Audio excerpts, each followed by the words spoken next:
The Ace Man's keeping busy. Why don't you join us for a live podcast in Irvine at the Irvine Improv on July 10th. And then 4 shows in Covina, California at the Laugh Factory Covina on July 11th and July 12th.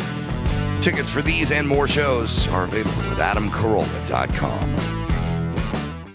When he buys a Newman car at auction, he also gets one big, beautiful bill.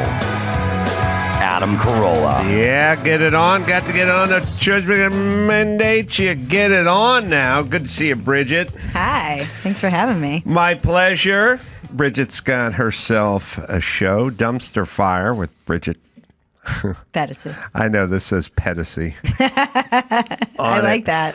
Well, it's a weird typo because if they just put an F there, it would have come out the same way. Yeah. But I saw the P and I was like, I know where we're going, but then no H. Anyway, you can see that on YouTube and also interactive video show. 7 p.m. Eastern time, by the way. That'll be on Wednesdays. That's on the Two-Way Network? Yes. Where do you find the Two-Way Network? Pretty much all over the internet, wherever the internet is available. And then twoway.tv it's a new network where you have Zoom and you interact with normies, and it's fun, actually. It's a new world order. It's a new world order. I don't mind it. I don't know. I wonder. All right, you ready? I'm ready. I mean, let's talk about all of it. Okay. I like the fact that everyone has a platform potentially right now. And, I'm old. And when I was trying to break into like broadcasting, I would find myself sort of drive my pickup truck and listening to all the morning radio shows and Kevin and Bean and Mark and Brian and Rick Dees and the Baker Boys and all this kind of stuff. And all I did is sit in my truck and go, I'm fucking funnier than all these guys. Right. God damn it. I'm funnier than all these guys. And then I'd show up at a cabinet shop in an industrial park in Chatsworth and get yelled at by a guy named Tom because I was 4 minutes late. And then I'd be thinking to myself, but I'm funnier than these guys.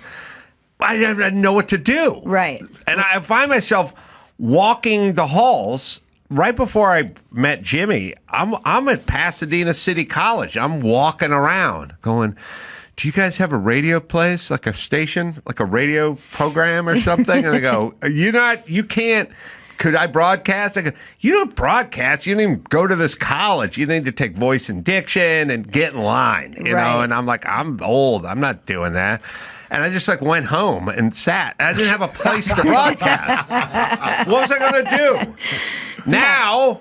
No gatekeepers. No gatekeepers, but. You know my first gig in Hollywood? Extra on the Man Show. Really? Yeah. Ziggy-zaggy, oi, oi, oi. The very first, a woman who was she was your secretary, answered the phones, Amber. She was my roommate. And so she got me, I came to visit her, and I was an extra on the Man Show. Man, I loved you on the trampoline. I was not hot enough to be on the trampoline. Wow, I was a true extra. What Man Show bit were you an extra in? There was one, I remember I was in a bar, and I was too young, I think, to even be at the bar. They made me be at tables or in the background because they were like, I don't know if she's even allowed to be at a bar that's not open. I was 20. But I was in, it was so long. This is like over a quarter of a century ago at this point. So I am. Yeah. Well, not necessarily over, but it's right there. No, I was 20. I was 20. I'm 46. Okay. Yeah. Well, yeah, it could have been season one. Yeah, it was brand new. It was brand new. Yeah, yep. It was the brand new show. And you're at a bar. And that was the thing that inspired me to move to Hollywood. Oh, yeah. I said, bar patron number 7. She's got it. I remember seeing that. She's got what it takes. I was looking at the back of your head going, who's this mystery talent? This underage young gal. That is the funny thing about being an extra, though, is that because I moved here, I was so young and I did a lot of extra work, and I would be there like, I could do this. You're an extra on like Felicity or whatever. I think a corpse could do extra work. I think they call it background now. Yeah. Because they're trying to make them feel okay about themselves. That seems less, actually. Okay, it's an interesting thing. You know, we have to gussy up things. Like we go, like a woman's like, I'm thinking about donating my eggs for $41,000. That kind of donation. Yeah, it's not really a donation. Go look up the word donation. Yeah. I know you feel bad about selling your eggs, but let's call it what it is. Right. It's selling your, and you know, they do a lot of access to healthcare and stuff like they can get healthcare. They don't, it's not provided for free by the Hobby Lobby or like whatever. We do like a lot of wordage stuff, and we change stuff. Like we change dwarf and midget to little people, little person. Unhoused. We like sex worker now, mysteriously more than prostitute. More syllables smooths it out. Sex worker sounds bad to me. Yeah, but hoe sound worse. Yeah, but prostitute sounds sort of official. Classy. What I'm saying is that was after background and hooker, though. Background and extra work. Background doesn't sound better than extra. No, you're right. Work is what I'm saying. It's one of the ones that got worse. But extra work is what you did, and now if you did that, it'd be background. Yes, I was doing it when it was classy. Yes, that's right. It meant something. So let me float you this idea. I was getting at this 4.5 minutes ago, but I got caught up. There's no barrier to entry now, but in life, we still recognize that you can't just go, I bought an airplane, I'm going to start my own airline. You go, no, you got to be a licensed pilot. You got to be licensed, I got to be a certified welder. You know what I mean? Like there's, you want to cut hair in California, you got to get a license. Yeah. How about like just a perfunctory test for creating content? You know what I mean? Like I've seen too many fucking bitches standing in their kitchen going, this is how I make veal cutlet. And they're just standing there pounding cutlet. I'm like, well, nobody wants to see this. What are you doing? You're not doing anything. What about just, when I got a motorcycle license, I had to take my motorcycle down to the DMV and they put cones up. You got to ride the bike through the cones like for content. We just... The Adam Carolla test? Get your license in under 7 days? Yeah, like there's a waiting period on your podcast, Mayhem. Somebody, you just sit there. Yeah. And somebody comes in and goes, look, give me a fresh take on Nickelback. Go. And you go, I don't know, dude. Fuck those dudes. Okay, you're out. We don't need to fuck those dudes. I need something interesting. It is, too, one of the things that you realize where everyone goes, well, anyone could do media. And then you start interviewing people who've done this with radio. And you're like, no, you can't. You're long-winded. You don't make your point fast enough. You're telling a story that's boring.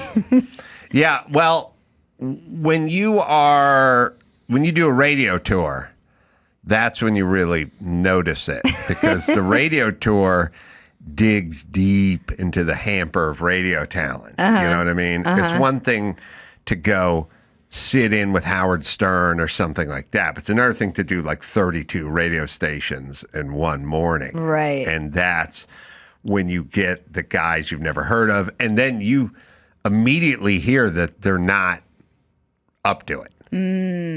It is something that is a skill. When I kind of found my way into media, that you just learn that it was a steep learning curve. I kind of came out of a blackout, literally, into the culture wars when I started writing for Playboy, and in 2015, and then I started talking publicly, and I was like, oh, this is a shit show.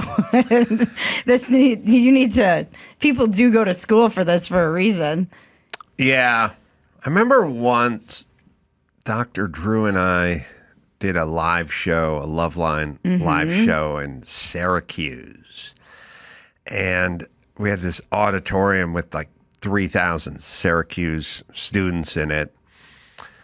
And somebody brought up broadcasting or getting a degree in broadcasting or some communications or whatever. And Drew did this long-winded, what a waste of time it is. and the audience was getting like uncomfortable. I could feel them like shifting around in their seats. And Drew was like, it's a waste of time. It's a waste of money. You want to learn about broad. You show up at a radio station, you intern, you get mic time, sitting in a classroom. It turns out it was a big communication school, and everyone there was in the program. Oh, geez. Everyone was paying $40,000 a year to do what Drew said don't do. It was a waste of time. And they paid money to hear him tell them that whatever they're doing was a waste of time. And I remember I just remember feeling that audience like shifting around. You can, like, when 3,000 people get uncomfortable, you can feel it. Not Drew, but I could feel it. Yeah. My student loans. Mm-hmm. You're like, Drew, you probably should have gone to this school. Yeah, you would have felt this up a little bit. Yes. So, thoughts. You're hitting all the hot takes out there. Yeah, somewhat. I saw you were talking about, I went to the Palisades. I know you've been on talking about that. You've been out there, right? He's got a whole video blog about it. Check it out, AdamCarolla.com. Yeah. Thank you. Yeah, I got a whole video vlog about it. And so we went out there 2 days ago. And I was down there a couple days. Yeah, about a few days ago. Yeah. So there's, like 3 things being built. I'll tell you the truth. I went in to Malibu through the canyon, so you can kind of go the back way across Pepperdine. And then when I was going home, I thought, well, I'll just go home the front way.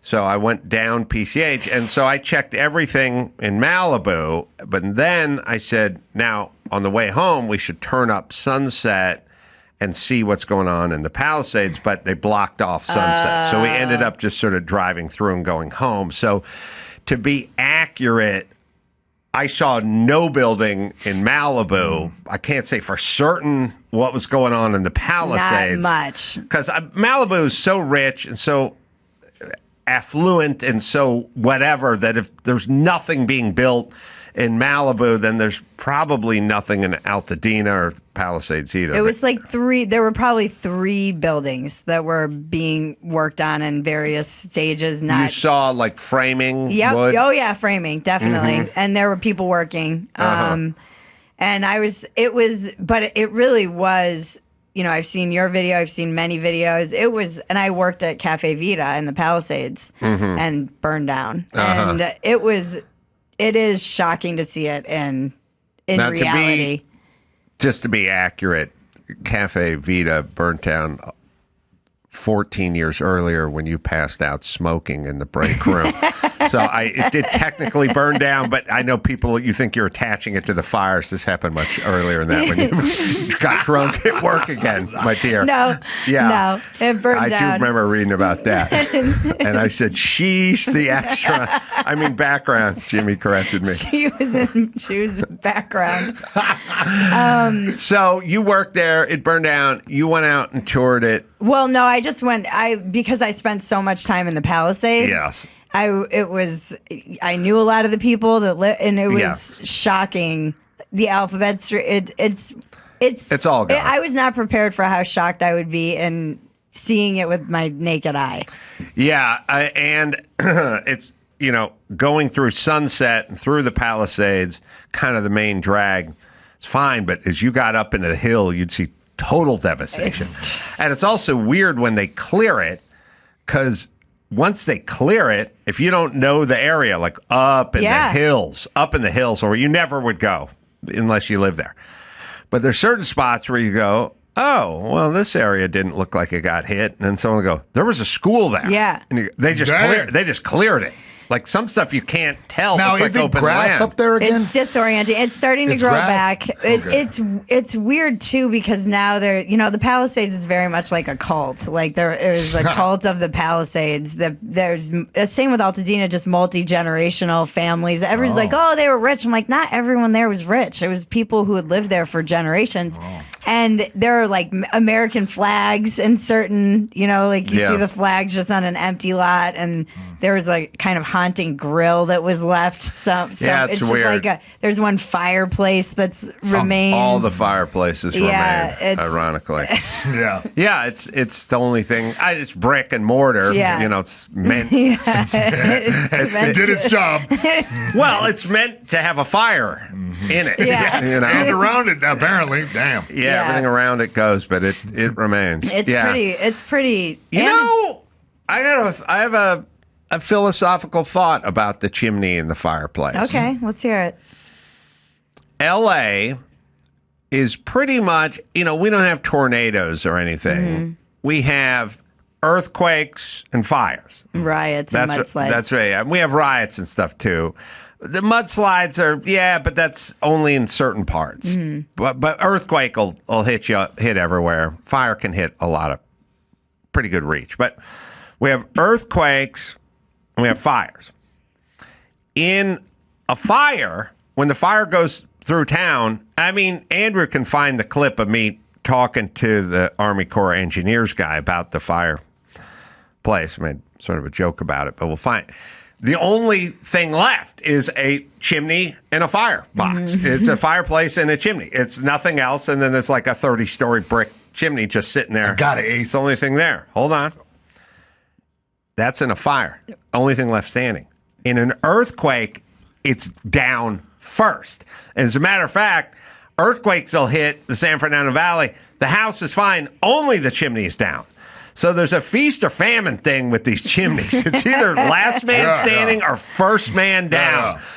Because a earthquake takes a chimney out immediately, and the rest of the house is like wood and stucco, and it like rocks, and it'll get some cracks, but it's not destruction. Yeah.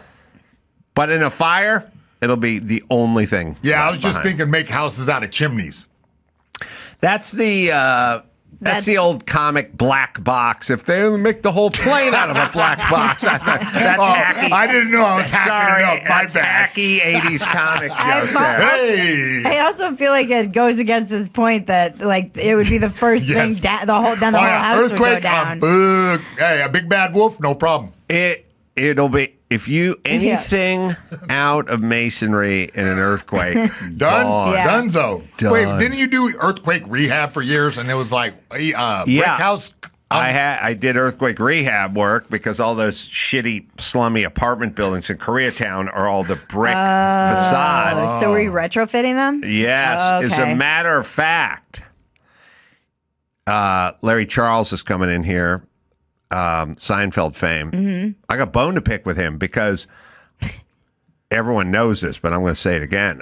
On the exterior of the Seinfeld apartment in the sitcom, the exterior of the brick, it's got plates on it, earthquake plates. A Los Angeles earthquake plate. They don't have in New York. You can go. He's supposed to be in New York, not in New York, because if you walk in anywhere in Brooklyn, anywhere in New York, look up, see the apartment. You don't see those steel plates on the outside of the building. Those are called shear anchors. I used to put those on. They're welded to a piece of continuous strap that goes all the way around the floor. They literally bolt the floor. Okay. If you see them, it's spread out like 8 feet. Like it's each floor has plates on it. So they went and shot the exterior of a brick, what looked like a Brooklyn type thing, for Seinfeld, right. But that was in Los Angeles. Right. Because they wouldn't have those plates, and that's why they needed me as a technical advisor. They totally missed the boat. That show could have been great. That show could have been huge. I could have given it wheels or wings. It's too bad. All that continuity, they really just messed it up. Well, obviously, many Americans can't watch it. Oh, here we go. Here's the real deal right here that apparently this is all right, downtown. You can see the plates on the outside of the building. By the way, they just primered steel plates. That's all they did, stick steel plates and spray paint them. Primer. And at the very top, those are parapet braces. If you see the very top of the thing, those are parapet braces. Okay. Put those parapet braces on, and as you go down, you'll see those steel plates going all the way around the stupid building. I can kind of hear this photograph. Yeah. Doom, doom, doom, doom. The apartment is in Koreatown, where I worked, putting the fucking plates on about the same time. This could have been mine. I should have copywritten the outside of this building. Never noticed the shadow of the palm tree in this either. You're right. They just didn't care that much. You know what I mean? Also, back then, they're like, it's a fucking TV show. No one cares. Shut up. Who cares? Just you know be what I mean? grateful you have a show on TV. Couldn't tweet about it. Yep. Yeah. Oh, we have the video of me with the chimney. It's you can see nothing left but the chimney of a house in the Palisades. And I'm talking to the Army Corps engineer guys. You know what I don't get? And I've seen this a lot. You got the chimney there, right? You got the fireplace down there low, and then you got another fireplace like up on the roof or like up on the ceiling. Who would do that? Like, you'd have to get a ladder to put a log up there. Like, why would you build a house where you put a fireplace up on the ceiling that way? It's a 2-story structure.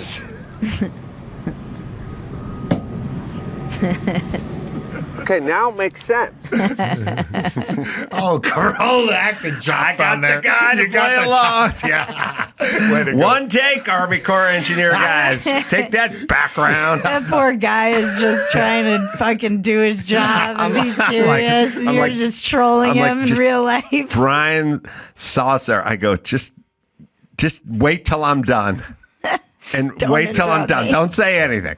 Just when I'm done, I'll look at you, and then you just say it's 2 stories, and then don't worry about it after that. Okay. That's how we're going to do this. Okay. So he was not just being taken along for a ride. It would have been better. I did the same joke with Glenn. You can find that one in the American flag. You brought up the American flag. I did the same thing. I found that the less people know, the better. That's how I handle my relationships. Like, don't worry about it. You know, I just go, don't even think about anything. I'm just going to talk, and then at some point, I'm going to turn to you, and you just say this. Okay. And that's all. Yeah. That's all you need to know. That's it. Because when you start breaking it down, then I think too they much. get up in their head, Yeah. right? Yeah. It's. I want to see Altadena. Have you been there too? Did you do a whole tour? Yeah, You just like toured this, but so the vibe I drove is through so weird Altadena here. yesterday. Okay, yeah, the vibe. I will say, as someone who lived here for 17 years and then was here 2 days before the fires because I was visiting family, and then left. The vibe is off here. It's weird. It's very strange. It's. So my dad lived in Altadena, sold his house 2 weeks before he died or something. I went to go see if his house was still there. I didn't know if his house was still there. It is. And then I talked to Dr. Drew, who's a Pasadena native, and I started going like, I'm coming up on what's it street? Where's the fire? Where should I turn? You know, where should I go? And he kind of navigated me. I was talking about other shit, but he navigated me through it, and I went to. Yeah, so I've been to Altadena, Palisades, and also Malibu. Okay. And I've seen there was no building whatsoever in Altadena either. That doesn't surprise me. I'll show you the Glenn joke. This is the same thing where I took a civilian. I went, look, just play along. Don't worry about it. A civilian, ironically, in army clothes. You know, I gotta say, my heart is filled with pride that even after the devastation, you see all around you steel melted, stucco on the ground, total devastation. Still, the American flag survived. It somehow made it through the fire. And I think that's emblematic of this country and our sense of resistance. Isn't that amazing, Glenn? We put it there this morning. Oh. The dejected Carolla face is my favorite. It's probably the first time you were allowed to fly an American flag in the Palisades in like 10 years, too. I'm sure some lesbians threw coffee at it or something. Oh, man. This is a hate symbol.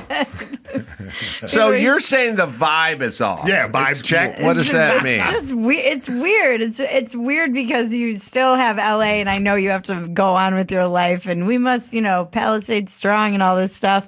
But you see all these women, and they're jogging still, and it's just like whole neighborhoods are burned down. I don't know. It's very strange. I haven't been able to articulate it correctly. What I'm starting to realize is that our capacity to sort of absorb negative and kind of live with it is almost that of a hoarder. You know what I mean? Just in LA or in general humanity? In humanity. Yeah. Like when you walk into a hoarder's house, you're like, holy fucking shit, man. Where do you sleep, bro? It's like I sleep on the cot in the corner. The it's like, pathways of the newspapers. What happened? I don't know. Just brought in a box or two at a time, and that was 17 years ago, and here we are. Yeah, and you're like, this is horrible. And they're like, I don't know. I kind of call it home, And we're like, we went from like one homeless person to like stepping over encampments of homeless and kids' toys and tents spread out everywhere. And like, I'll just walk in the middle of the street because I don't want to go through the tent city on the sidewalk, to like, why? So what are you going to do? You know what I mean? Yeah. And then we got into some sort of world in Los Angeles where it's like literally after being displaced from the fire, I'm looking at rental houses in, Studio Village, Studio City, whatever. I'm just looking for houses to live in. Yeah. And pass by the haunted treehouse. There's really cool, just happenstance, just like heading on a side street, Hesby Street in Studio City, like places you never go, but I'm looking for a rental. And I look up and I go, that's an amazing treehouse. It's like a 2-story treehouse. I used to be a builder. I was like, that ain't slapped together by some shitty kid. Like, that's nice, And then immediately the next thought is, I can't believe the city let him build that. Yeah. I can't believe the city's not fucking with him. And then I went, they got bigger fish to fry now. Everything's burned to the ground. Yeah. 2 days later, city's involved. He's tearing it down. And I'm like, I drove through 3 homeless encampments where they're building 2-story plywood houses with visqueen on them on the sidewalk. And you guys are focusing your energy on the... And I'm like, I'm totally outraged. And everyone else is just like, I don't know, man. But you're here for a reason still, right? Sort of, yeah. But I'm leaving too. I mean, I've given up. But I'm like, we are living in a place where half the place burned to the ground, the other half, so half the population of Los Angeles is legitimately homeless, sleeping on the street. Yeah. The other half is homeless because their homes burned down. Yeah. And the city's focusing on this guy in Sherman Oaks and his tree tearing house. a tree. They're going to take his tree house down. That's where their energy lies. And Karen Bass will probably get reelected. I don't Speaking know. Sacrilege. I'm telling you, I have learned I've learned. It's why I left. Manage your expectations. I mean, I left family. We had reasons to stay here that are not like Wait, dollar. I'm sorry, where are you now? I moved to Texas. Oh, okay, I see. Yeah. Yeah. Well, if she doesn't get elected here, Karen Bass, second term for mayor, She'll be president. Is there what does Ghana have? They have a prime minister or something? Like, what are their rules? She'll just run for governor or something. It's like the next path on the failing upwards. Oh man, It's so insane. So every time Gavin Newsom and Karen Bass talk, all they do is talk about fighting ICE. And it's like, how about a little permit talk? How about a little hot permit talk in there? So sprinkled in amongst the fighting Trump and fighting ICE and suing the federal government, how about a little permit update? How about a little update on the permit situation, No. Well, the thing that is funny, I find funny, as I was saying the other day, which is I just want to evolve. I want to just keep going better, getting better. It's like, hey, in 1908, Henry Ford came out with the Model T, and it had, wooden spokes, and you had to crank it to start it. And now we have a Tesla that drives itself. Yeah. And now, the first car was a car that had 4 wheels and a steering wheel. You know what I mean? And a Tesla is a car. It's got 4 wheels and a steering wheel. But they just kept getting better. And that's what I sort of was hoping for society. Not, going backward all time and then, defund the police. Uh-oh, shit show. All right, fund the police. Let's go back. Well, they already burnt down 75 stores. Well, I'll fucking rebuild it. All right, let's go forward again. It's like, can we just go with what works? And so now Gavin Newsom recently, he's talking about, he's like, I'm going to streamline all the red tape so we can get some homes built at a cost-effective. It takes too long at a cost. You mean all the red tape that you guys have collected over the last 20 years that's made building impossible and too expensive? You want to cut that now. Yeah. Why did you need to put that in place in the first place? Right. This is my whole thing. Can we just keep moving forward? So our plan in LA and in California is like, hey, listen, there's no building going on and there's no production going on. Okay, why? Because you guys put too much fucking red tape in both departments. You charged too much. You got too greedy. The builders went away. The production went away. Yeah. And then you make announcements where you go, we got to get rid of this stuff that we put in. Yeah. We got to unfuck what we already fucked up 20 years ago. So let me get this straight. It's an endless cycle of you guys fucking shit up and then unfucking it But and they then don't fucking it unfuck up it. again. Well, they're going to try to get production back. It's I like, don't think okay, so. good luck. We're going to try to get building back. Okay, good luck.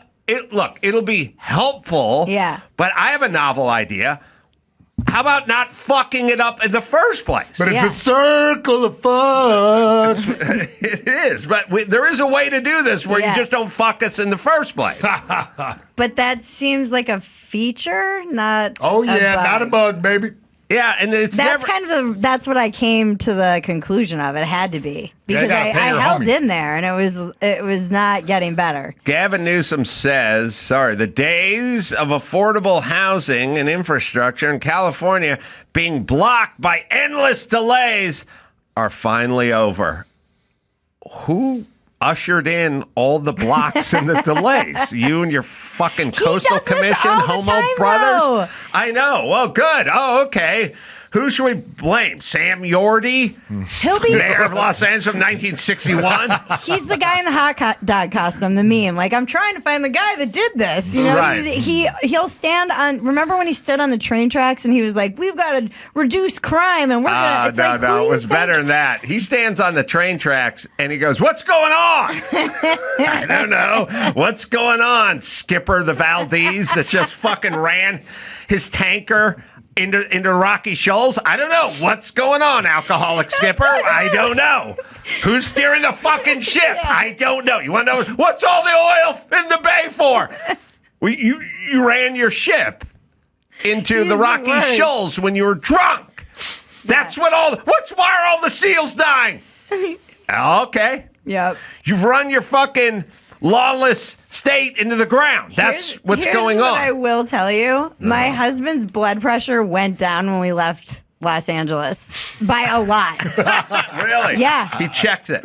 Well, he just went to the doctor to do his thing, and he was like, my blood pressure has dramatically gone down. You got Texas blood And they're pressure like- now. And I was just, but I will say this rage that I was living with all the time when I was paying, I mean, I couldn't do my taxes. I was like, I can't do my taxes in this state anymore. It makes me too mad. I'd like to see. I imagine your doctor's like your husband's doctor's like. Let's see. All right, let me check here. Change your diet at all? No. No. You exercising more? Nope. No. You getting better sleep? No. Not being governed by retarded people? Yeah, that's something. Is that on the list? Basically, Oh, okay. Yeah, it that's should on be there. on the list. Okay, it should be on the list. It's on the list. American Giant. Do you know that 60% of clothes we buy end up in a landfill within a year of being made? Historically, our clothes were something we held on to for a long time. Remember that? Remember back in the day? But big apparel companies constantly find ways to make clothes faster and cheaper, turning clothes disposable. American Giant is about durable, non-disposable product. They make clothes built to last, so buying from American Giant is an investment, and not just in the clothes, but in a community trying to do things the right way. I'm wearing my hoodie right now, American Giant. This stuff it's quality. It's not disposable. It's not junk. I hate that landfill business. Hang on to stuff. Bequeath it to your kids. Through American ingenuity and innovation, they went against the current to do better. They believe in a new kind of conscious buying because small changes can add up to something big. It's American Giant, right, Dawson? This season, snag the hoodie that will bring you comfort for life, the American Giant Classic Full Zip. And save 20% on your first order at american-giant.com. When you use code Adam at checkout, that's 20% off your first order at american-giant.com, code Adam. Caldera Labs, guys, could we be honest for a second? We'd all like to look a little bit younger, maybe feel a little more confident when we look in the mirror. That's exactly what Caldera Labs is here for. Their high-performance skincare is designed specifically for men. Simple, effective, backed by science. Products like the Good, an award-winning serum to help protect your skin from environmental stressors, and the Eye Serum to help reduce the appearance of tired eyes, dark circles, and puffiness. Yeah, no one likes that look, fellas. So you really can't go wrong. They have cutting-edge formulas. They're plastic neutral. They're certified cruelty-free. It's Caldera Labs. Right, Dawson? Whether you're starting fresh or upgrading your routine, Caldera Lab makes skincare simple and effective. Don't settle for drugstore junk or steal your partner's products. Elevate your routine with skincare made for you. Head to calderalab.com/Adam and use code Adam at checkout for 20% off your first order. What is the rest of Gavin Newsom's speech here? Because it's great. He says he just signed a historic. By the way, I like that it's historic. It's just to undo the shit, his history. It is historic. It's his history. It's their history being undone. Yeah, okay. I'm glad you keep scrolling to the picture of him, but I'm reading the text part. He signed a historic package of laws. I do like that we got, kind of reminds me when the pharmaceutical companies came up with a pill because people were taking too many opioids. Yeah, so they're like, I got it. Like someone's like sitting in the Pfizer meeting and they're like, one guy's like, maybe we should prescribe less opioids. Like, Ted, you're fired.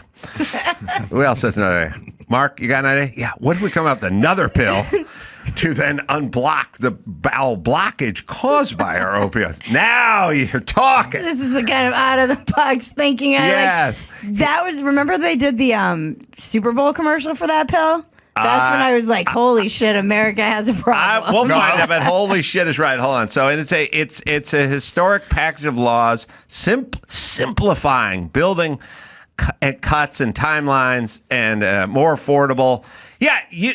By the way, you don't have to simplify it. You can leave people the fuck alone. They can build. Mm-hmm. It's easy to do. So anyway, now he's historically signed something to undo shit that never existed 25 years ago. It's not really that historic. You know what I mean? It's like if slavery didn't exist and then you implemented slavery in 2001, you signing a bill outlawing slavery wouldn't be that historic. No. It'd be you brought in slavery, you fucking retard. This is so much of It's like government, repealing though. prohibition. Right. Now, Yes. now specifically, they started doing that in like 2001. You know, is that the time they started? Okay, everybody, overregulating? listen to me. All right. Listen to me. I did this for a living. Before I was a big star, all I did was build. I had to pull permits. I had to deal with inspectors. I had to deal with a lot of inspectors. Mm-hmm. Inspectors, I've had many different run-ins with inspectors. I've had, on more than one occasion, you understand? Yeah, of sexual nature. I don't know where you're going with It this. sounds Ace. like fisticuffs. You got the word fist right, and you both are right. You both take a lap, victory lap on this one. I've had inspectors walk into a house that I owned, that I was working on, and just walk in and go, "Who's in charge here?" I mean, they don't knock; they just walk in the front door, and they go, "Who's doing it?" And I go, "Who owns this home?" And I go, "I do." "You got a permit?" I go, "No, I'm just doing some drywall work." "Shut it down." And they'll literally say to a guy who's on a ladder, "Get off the ladder. Get off the ladder. Put your tools down. Leave. Everyone out." Out. And by the way, don't, break at lunch and wrap it up or any of that. No. You, and you. Drop your fucking tool bag. Really? Get the fuck out of here. Is this guy wearing Done. a badge and a gun? Now 'Cause it's it sounds just like, inspectors running around Inspector, going like, I'm calling ICE. I'm like, go, gadget, get out of here, bro. So, and they go, you go in, get a permit, blah, blah, blah, apply for a permit, go to plan check, whatever. And then when you get your permit, these guys can all come back and finish that. I've had that happen to me 2 times. Another time, working on a commercial building, they come walking in. They will walk in. If they see a dumpster parked out front or a couple of pickup trucks or hear a little ranchero music, they'll come right in and they'll just look around. They'll go, shut it the fuck down. So they'll do that to you. They'll come on to the jobs. You can have, I had a job in West Hollywood, sort of Boys Towny, working for the craziest couple ever. It was this gay guy and his lesbian sister who he wanted me to remod his house. The sister paid for it all. And she was like wearing the pants and she'd come in and yell at him and yell at me. It was a crazy relationship, but you got to picture this. Huge deck off the back, right? Big wooden deck, screened in, framed in deck. Mm-hmm. The guy I was building it with, about 3 weeks in, my partner I was building with, he just went, I'm going back to Detroit for a few months. And I was like, what? And he's like, you can't leave me with this crazy lesbian bitch and her fucking henpecked brother. They're nuts. And he's like, I'm going to Detroit. And he just left. And I had to pull permits and do everything. You pull permits. When you pull permits, you get a plan. Mm-hmm. The plan gets drawn up. Then the plan goes to plan check. Then they scrutinize it and they go, you should have some more Tico clips here. And I want straps and continue strapped up. You don't need to put the plates on the outside, unless this is a Seinfeld opening or whatever. So you do all that, get the plan check, and then they stamp the plans. Uh-huh. And they go, okay, now you can build to these plans. Right. This is your model. This is your menu. Keep it to what's exactly on this plan. So, okay. Built this big porch that went out the back. The porch was held up by pads, cement pads that were poured into the ground, steel in them, and whatever the post holder and whatever the plan said, and then like a 4-foot post that went up to the bottom of the thing. Blah blah blah. Anyway, got it all poured, framed the whole thing out, and you got to call for framing inspection. You call for framing inspection, you call for drywall inspection, you call electrical, plumbing, all the different. They keep coming. They don't come out one time. They come out 13 times. Guy comes out. I got about 20 of these posts, like 3 foot, 4 foot high, going down to the ground onto these cement pads. Executed exactly how the plans said. Got the whole house, the whole big porch add-on house, porch, room thing, sitting on all these posts. Guy comes out and goes, what's the 4x4 post going down to the cement pad? I go, well, that's what the plans called for. He goes, well, we can't have the wooden post going down to the soil line where the pad is. I go, well, why not? Well, it could soak up water, whatever. That's not right. I go, well, I'm just building what the plan said, and the plans were approved and drawn off. He goes, no, it needs to be 6 inches of cement underneath the thing above the soil line. So you got to put like a 6-inch block on top of those pads and put the post on each post. I go, there's 20 posts. They're holding up the whole thing. Oh. You got to pull everyone out. You got to cut 6 inches off. You got to put the pad. You got to put the riser on there so the post isn't going down to the soil level. I go, look, it's on the plans. And the plans are stamped by your office, and I'm building off the plans. And they were inspected by your office and stamped by your office, and that's what I built. And he goes, I don't care. Oh, my God. Hey, Ace, he wanted a fat Hyundai. You know what I mean? He wanted a little grease of the palm action, I think, because he can give you a simple solution. This doesn't sound like the kind of guy who would be moved by money. I already bid the job, and the fucking lesbian bitch is not going to tack on an extra $3,000 for me to jack up the whole fucking place and pull out every. Well, I fucking unbolted every fucking thing, pulled out every motherfucking. So don't fucking tell me about work, everyone. Fucking assholes. Wait, do people get mad at you about work? People are like, you need to add a second show to that. I don't give a fuck. You know Wait, what I used to what? do? People, I don't look at talking or stand up or writing or anything as work anymore after crawling around and doing what I did. Oh, yeah. I don't do that. And also, don't give me your fucking hard Scrabble life and my white privilege. Go fuck yourself. Oh, okay. That's the other thing. So fuck people off. don't think that you do this as work, but you don't think it's work either.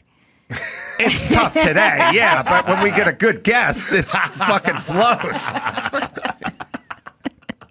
Hey, you're known for your unpopular opinion. What's your most unpopular what's your opinion most right now? unpopular opinion? My most unpopular opinion? Yeah. Probably boys and girls are different. I don't know. Come on. I do love It's that an that's old one. controversial. I love that It's that's an oldie but a good. But I mean, if you're asking me what's my, people literally scream when I do stand up like women from the back, because I would just, every time I'd hear a birthing person or I'd be just on my show, I'd be like, women! Like, just say fucking women. What is wrong with you guys? Why can't you say this? I don't know. It's like a weird thing where they get Ketanji Brown Jackson. It's like, can you say what a woman? I'm not a biologist. Can you say what a woman is? I don't know what you're saying. No. What is a woman? I do not know what you are saying. What is a woman? I don't know bananas. what that is. Yeah. It's like it's a fucking cult It's weird. or something. You know what I mean? It is truly like Douglas Murray madness of crowds. You know, Yes. It's like that. It is something that I don't fully understand. But then you read about like those weird dancing. Remember when they used to dance until they went crazy? Oh, yeah. There were like these cults of people who would just dance. And Oh, I didn't know that. Oh yeah, it's wild. I was like reading Ellen? She was just wanting people to think she was nice. Was this cultic group of bitches that wanted people to think they were nice? It was like in I forget what year it was, but they would dance until they went hysterical. They were hysterical and they would not eat or drink but- or anything all like right, that. But let's Can we Google this? Let's Yeah, I define. went to a lot of raves in the 90s. Yeah, I got dehydrated, right? But let's talk about the difference between then and now. All right? Social media. There's always crazies, Yes, it's always crazy. and there are always crazy cults. Mm-hmm. And then we looked at those cults and went, those fucking guys are crazy. But we didn't agree with them. No. And we didn't defend them.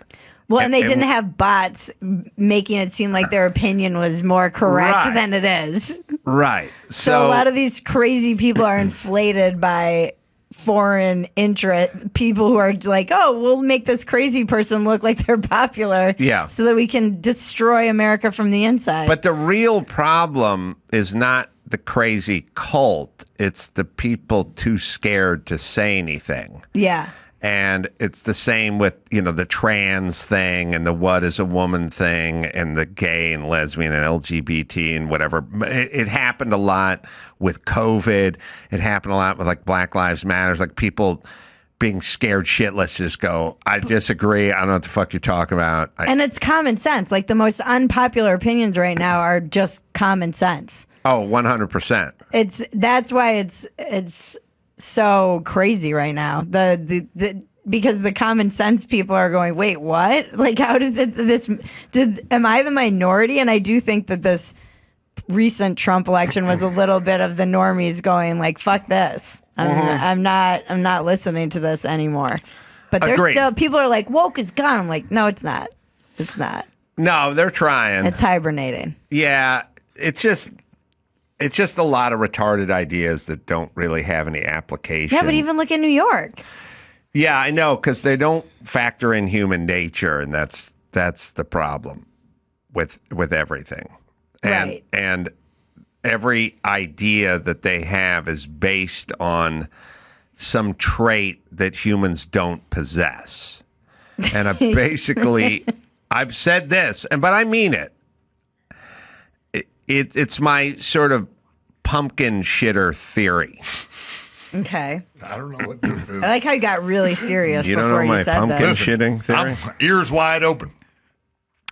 Well, all these ideas where they go like, look, we're going to take the unhoused community. There's a lot of hotel rooms that are vacant. They have mini bars and fridges, but we're on the honor system. We'll put them into these things so they're now become housed, and then they'll be able to shower and clean themselves up and live in dignity. And then once they get them a nice donated suit, they can go out on jobs and they can get themselves a nice job. And just temporarily, they're going to live at the Hyatt Regency downtown. Oh, okay. 2 days. You open the door 2 days, so there's fucking raccoons shooting up heroin in the room, and the guy smeared. He wrote Helter Skelter and fecal matter on the wall. Right? Okay, sounded like a good plan.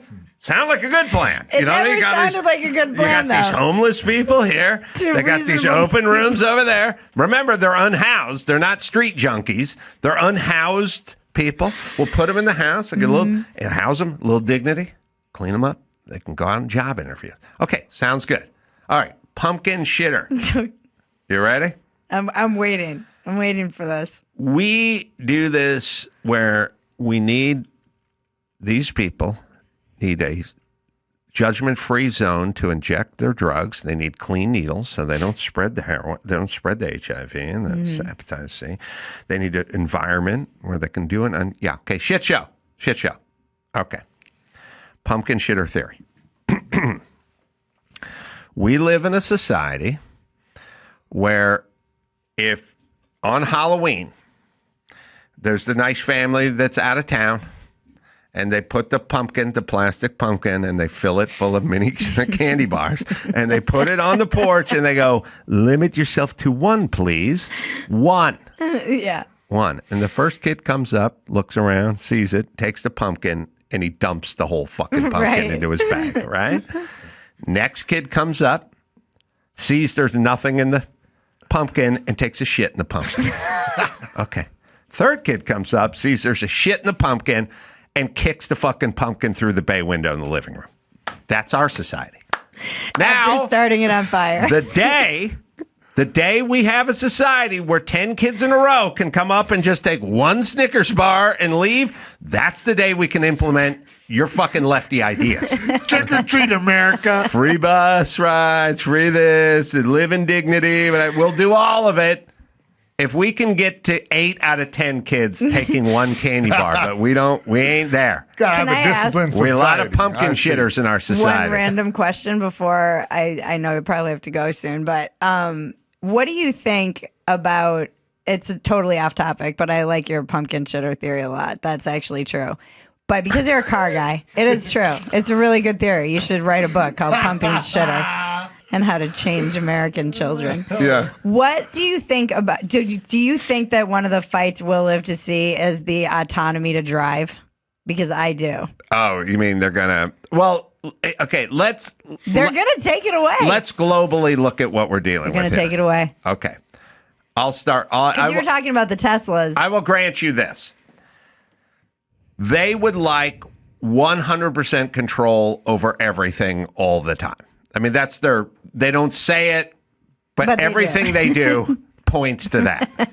They wanted you to mask outdoors. The first thing they did was take the bulldozers and fill the skate parks at the beach with sand, cut down the volleyball nets at the beach, and weld iron over the hoops at the park. Okay. So don't try to convince me that they don't want 1,000% control all the time, which is sad and weird, and it's very un-American, but I'm with you. They've showed their hands. That's what they want. So they would like that for everything. So as long as the car falls under the heading of everything, then yes, you're correct. And it's very uniquely American, and you see the USA in a Chevrolet that shows guys with motoring freedom. You know, yes, they don't like freedom. They want control. And yes, for that, they will make entrees into whatever the car version of that is. I mean, they're already starting to do like the floating mileage tax. There's the city congestion tax. There's the outlaw internal combustion. Yeah, yes, they want. I'm already starting the ante. They want everything. I mean, so the symbol will be the seatbelt. I'll be like, this how it started with seatbelts. Yeah. And because people used to say this is just a slippery slope to more control. Now I'm like, the seatbelt people were right. We'll have a Boston belt party. We'll take all the belts and throw them into the bay. Because my husband was saying our daughter, who's 3, will probably never need to learn how to drive, which is bananas thought, but also accurate. Yeah. Yeah, or she'll marry me. She'll be my trophy wife, and I fucking drive. Because you don't have to learn how to drive with me. Yeah. I can't stand being a passenger. She'll be you'll be like 90 when she's 18. Wow, to be fair, like 83. Yeah, 83. Who said anything about 18? Come on, man, get with the times. Oh, yeah, that's right. Well, they took that. There's another slippery slope. I'm one of the few people who doesn't tolerate. I'm a horrible passenger, but most people are horrible passengers because they're telling you to slow down. I'm a horrible passenger because you don't drive fast enough. Right. For me, and the only person I let drive me around is Mike August, who drives like an asshole all the time. So I'm perfectly fine. What do you think the that. last state to fall will be for allowing people to drive on their own? Oh, I think I've decided that the states will be divided up between safe spaces and octagons. And the octagons, like Florida and Texas and stuff, are never going to go in for all this shit. Yeah, I They'll think fight it's it actually all more the like way. Luddite versus, like the techno, like Yeah. people downloading their consciousness into a new skin or whatever. Yeah. And then there will be the Luddites that are just Yeah. like, Ted Kaczynski will be their god, and Listen. be like, I'm a Luddite leader. I think, first off, I chronicled the whole self-driving car thing. Dawson will back me up. I don't even know if it's recorded anywhere. It must be, but Navageddon. I made an action movie out of this. It was. It's not just the government; it's the Chinese satellite. Mm-hmm. The range for an electric car in 10 years is going to be 1,000 miles. right. Your daughter is going to get into this futuristic car one day and just sit in it. All of a sudden, the doors are going to lock automatically from the rogue Chinese satellite, and the thing's going to start steering toward the Grand Canyon. And your daughter and the Chinese flag's going to come up on the screen, with a laughing Chinese guy, and all of a sudden they're just going to drive us all we're going Thelma and Louise. They'll just drive, and you'll be trying to get out of the car. You'll be trying to pull stuff off. You can't. It reminds me of the Silicon Valley episode where he drives into the shipping container. It just drives him into a shipping container and like doors shut. Yes, we have the audio of Navageddon. I don't know what I was pitching to, but luckily, old school astronaut at the time, it was Bruce Willis. Act 1 of the movie, he comes pulling up in his 69 Ford Bronco, and everyone's making fun of him. What are you driving that old piece? What are you late for again, Bob? It overheated. Why don't you get a new car like everyone else? I like the old school. That's where it starts. Yeah. Because he's still got the old school. Yeah. Yeah. Yeah. You have the audio? No. He's listening. I worked this whole thing out. It's called Navageddon. Takes place in future. Chinese rogue, Well, they'll be working with the California government. Don't get me wrong. No, they had a good take on it in a movie, Leave the World Behind, where they had all the Teslas crashing into each other, like making a big wall. Yeah. People were That stuck. movie was haunting, by pretty the awesome. way. Yeah, I know. I still think about that movie all the time. Fast and Furious did a thing with self-driving cars, Sick. too. I didn't know that. But I did this shit in 05. No you were actors. on the cusp. Yeah. Oh, always on the vanguard of all bad that's movie ideas. You know what I think, Adam? It's movie time. I'm going to lay back. All right. Let you and Mr. McG. If you want to chime in and help color our world, that's fine. Oh, this I is will Mick call G. it lightly. What's this pitch, by the way? I'm curious. It's You were in for a surprise. a thriller. Okay. It's a glimpse into the future. Got it. And it's a cautionary tale about the Patriot Act and Big Brother spinning out of control. I can dig it. All right, we're going ahead, but not too far. The year 2007.5. No, we'll go up to like 222. Okay. It's like 15 years ahead of now. The military is working on a satellite. It's a military satellite. Now, I play Colonel Duke Lacrosse. Okay? I'm in a top secret project that is working on this satellite that has artificial intelligence. It actually can think. It doesn't just obey commands from the Earth anymore. It can actually think for itself. I realize this is spinning out of control, and I want no part of this project, but I know too much. I get out. I do that. I give in my papers, my resignation, and I'm out. So our protagonist, Lacrosse, has a conscience. That's right. That's good. Protagonist. Excellent. Yes. That's the good guy. Okay, I'm with you. Okay. So that's me. I go home. I'm a family man. Got it. Now, this, by the way, this satellite, which is now thinking for itself, and starting to beam evil things back down to Earth. Because, of course, every time you give a machine an idea, whenever they can think for themselves, they always turn bad. They never want to give you a BJ or, I'll go walk this dog or anything. They turn on your ass. And now it's getting into cars' navigational systems, the GPS, because it's the year 222. Every car has a GPS now.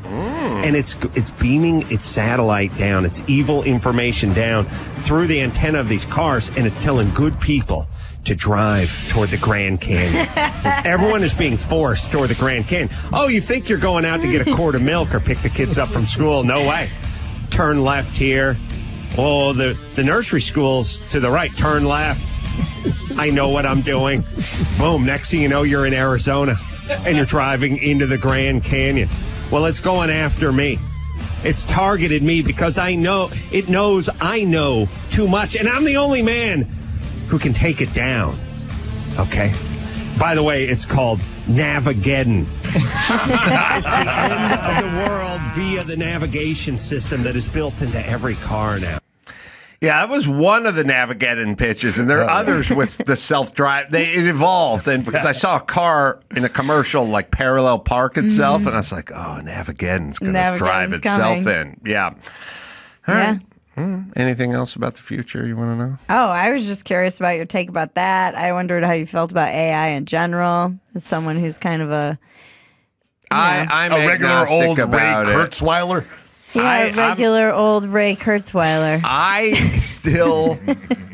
I believe that there is something important about, I have a notepad, you know what I mean? I make notes, like tactile stuff. And I like wash my car, even though everyone says go to the car wash, you know, and I build stuff. Like, I think the important part of life is a tactile, sort of physical part of life, and the outsourcing of everything, like, hiring a dog walker is a bad idea. No matter how much money you have, no matter how busy you are, you are depriving yourself of the experience of walking your dog. Yeah. And there's a lot of that, and now it's digital.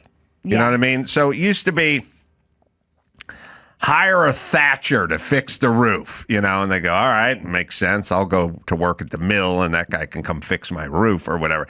But then we started getting into, nannies and dog walkers and personal chefs and guys breaking in your loafers for you, although I've combined the dog walker with the guy who breaks in my loafers because, it's belt tightening time.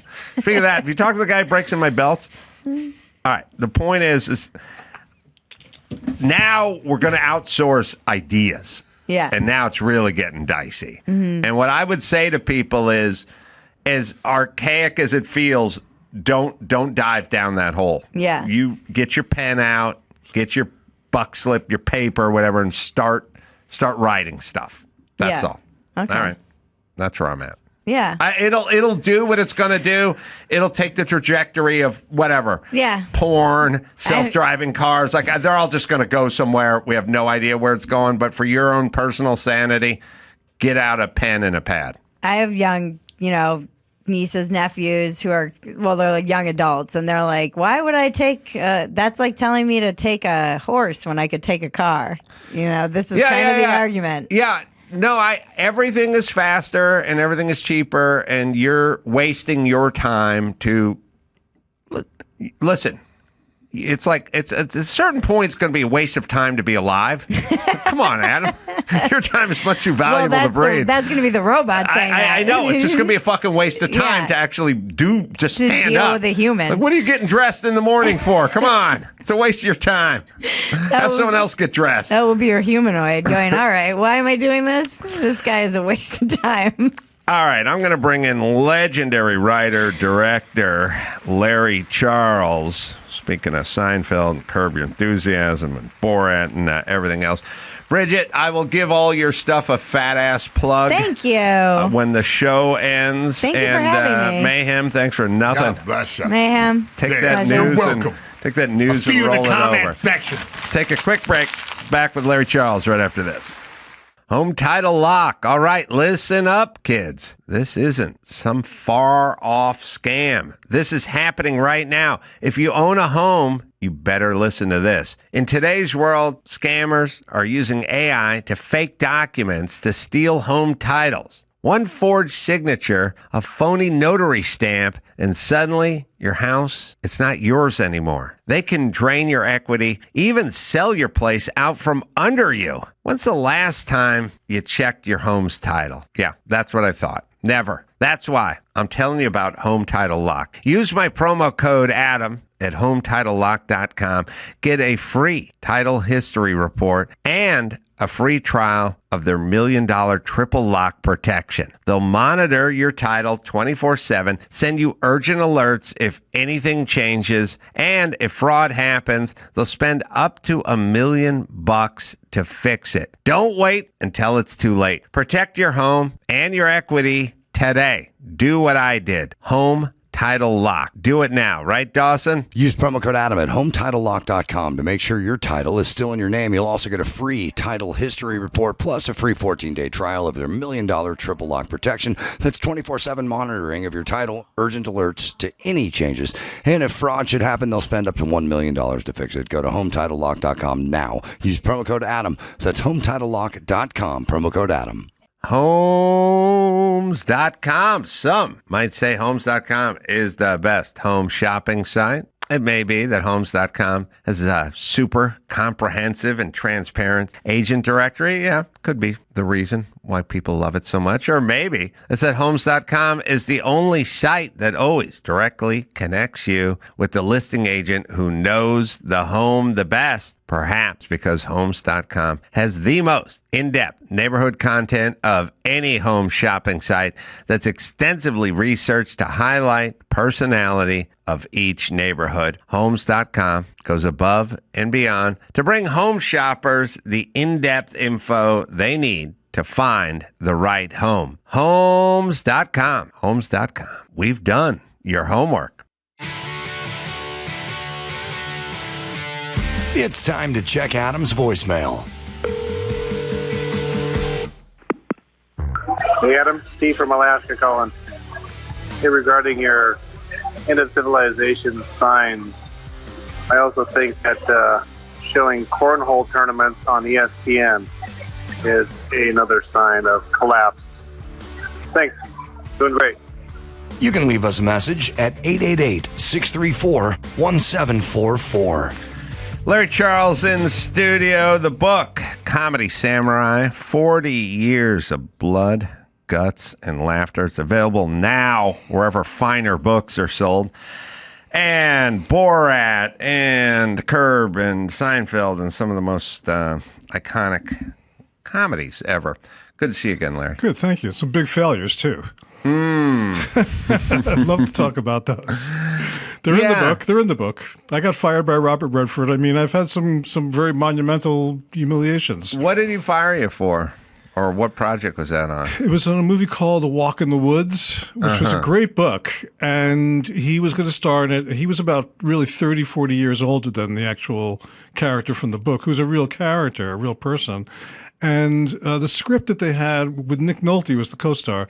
The script that they had was kind of weak, and I offered to rewrite the script, and I told him what I was going to do, and I went back to the book as source material, and I wrote a much darker, funnier, more extreme script. Were you going to direct it? I was going to direct it, and we were about to go off on the scout to the Rocky Mountains, to the trail and everything. And he read the rewrite, and which he had approved of, and he called me up and he went, and this is Robert Redford saying this to me. He's like, Larry, what were you thinking? And I was like, my dad doesn't really talk to me that way. So I was like, that was the end of the project. That was it for me. He made it anyway, but it's a forgotten movie because it wasn't very good. Yeah, no 3 Days of the Condor or Jeremiah Johnson? Yeah. Or is it Man in the Wilderness? I think it was Jeremiah Johnson was one. Jeremiah Johnson was a man in the wilderness, yeah. So, it's interesting. Let's break this down. Yes, sir. I, too, have been involved with the creative process. And I've had people... The problem with the creative process is there is no real way to measure good or bad or funny or unfunny. You Correct. just have some fucking asshole going, I don't get it. I know it's not good. You know what I mean? I go, and then someone else would go, that's the greatest idea I ever heard in my life. And so you never know. And in other worlds, when I was a carpenter, I would hang doors. A door opens, it shuts, it latches, the deadbolt throws, or it doesn't. Correct. But if someone's lifting the door up trying to get the deadbolt to lock and you're explaining, I did a great job hanging that door, they're going, no, you didn't. But on the other hand, they can't accuse you of hanging a bad door if it just shuts, latches, and locks. Correct. So it's mechanical, it's tangible, and there is a right and a wrong and an up and a down. And in a way, it's boring, but also it can be defined. It's satisfying, too, though. Right, and it's satisfying. It fits. Right, but I've sat with program directors, and I said, well, what if I do a show, this is 30 years ago, what if I did a show with my buddy Jimmy Kimmel? And they go, that guy's not talent. He's a behind-the-scenes guy.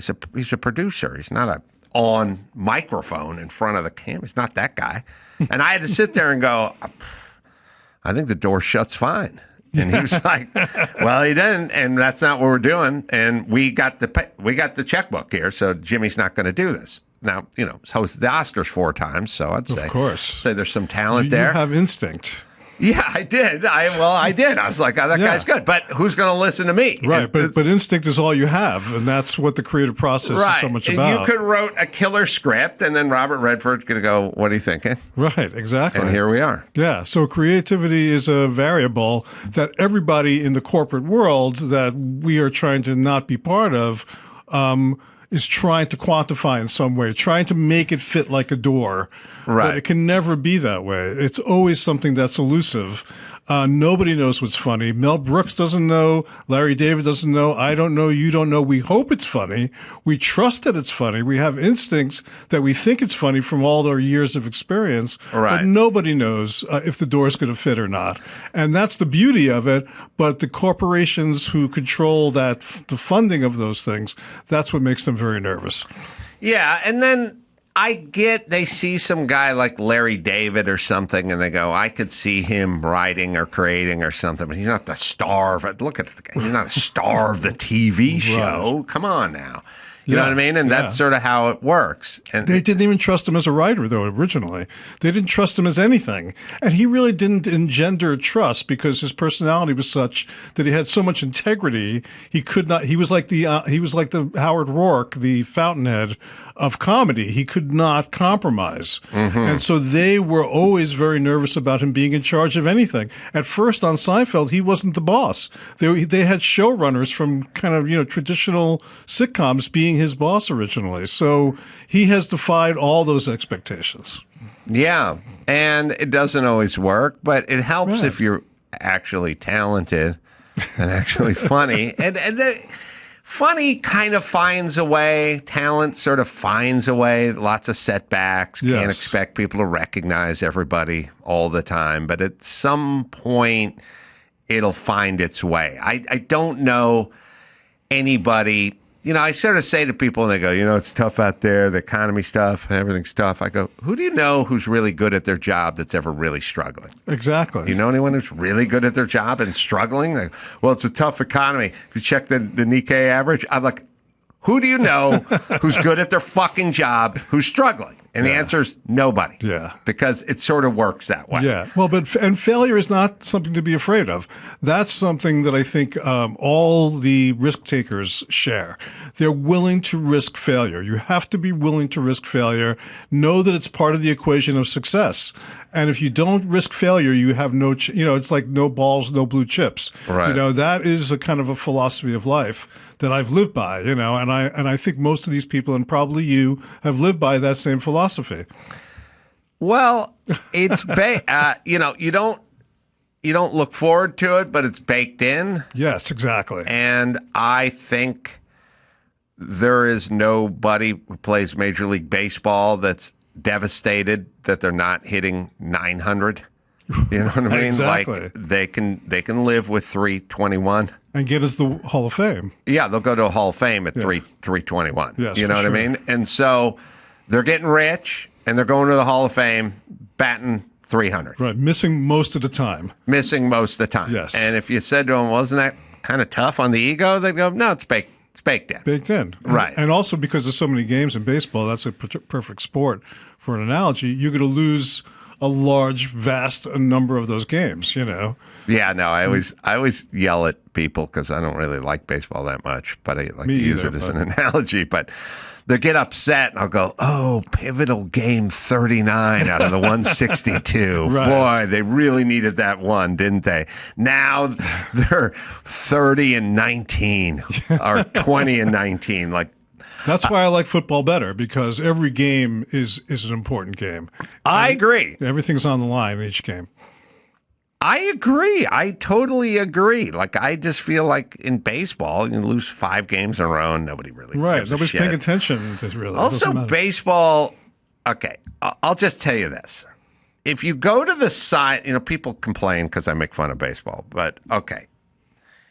If you go to the sideline of an NFL football game, and they'll put the camera on the sideline every once in a while, and you'll see like the defensive coordinator is screaming at like 3 DBs are sitting there and he's pointing at stuff and he's pointing at a dry erase board and he's out of his mind. And then the quarterback's looking at the tablet and he's on the mic with the guy up on the booth, and then the other guy's practicing kicking over there. Intense.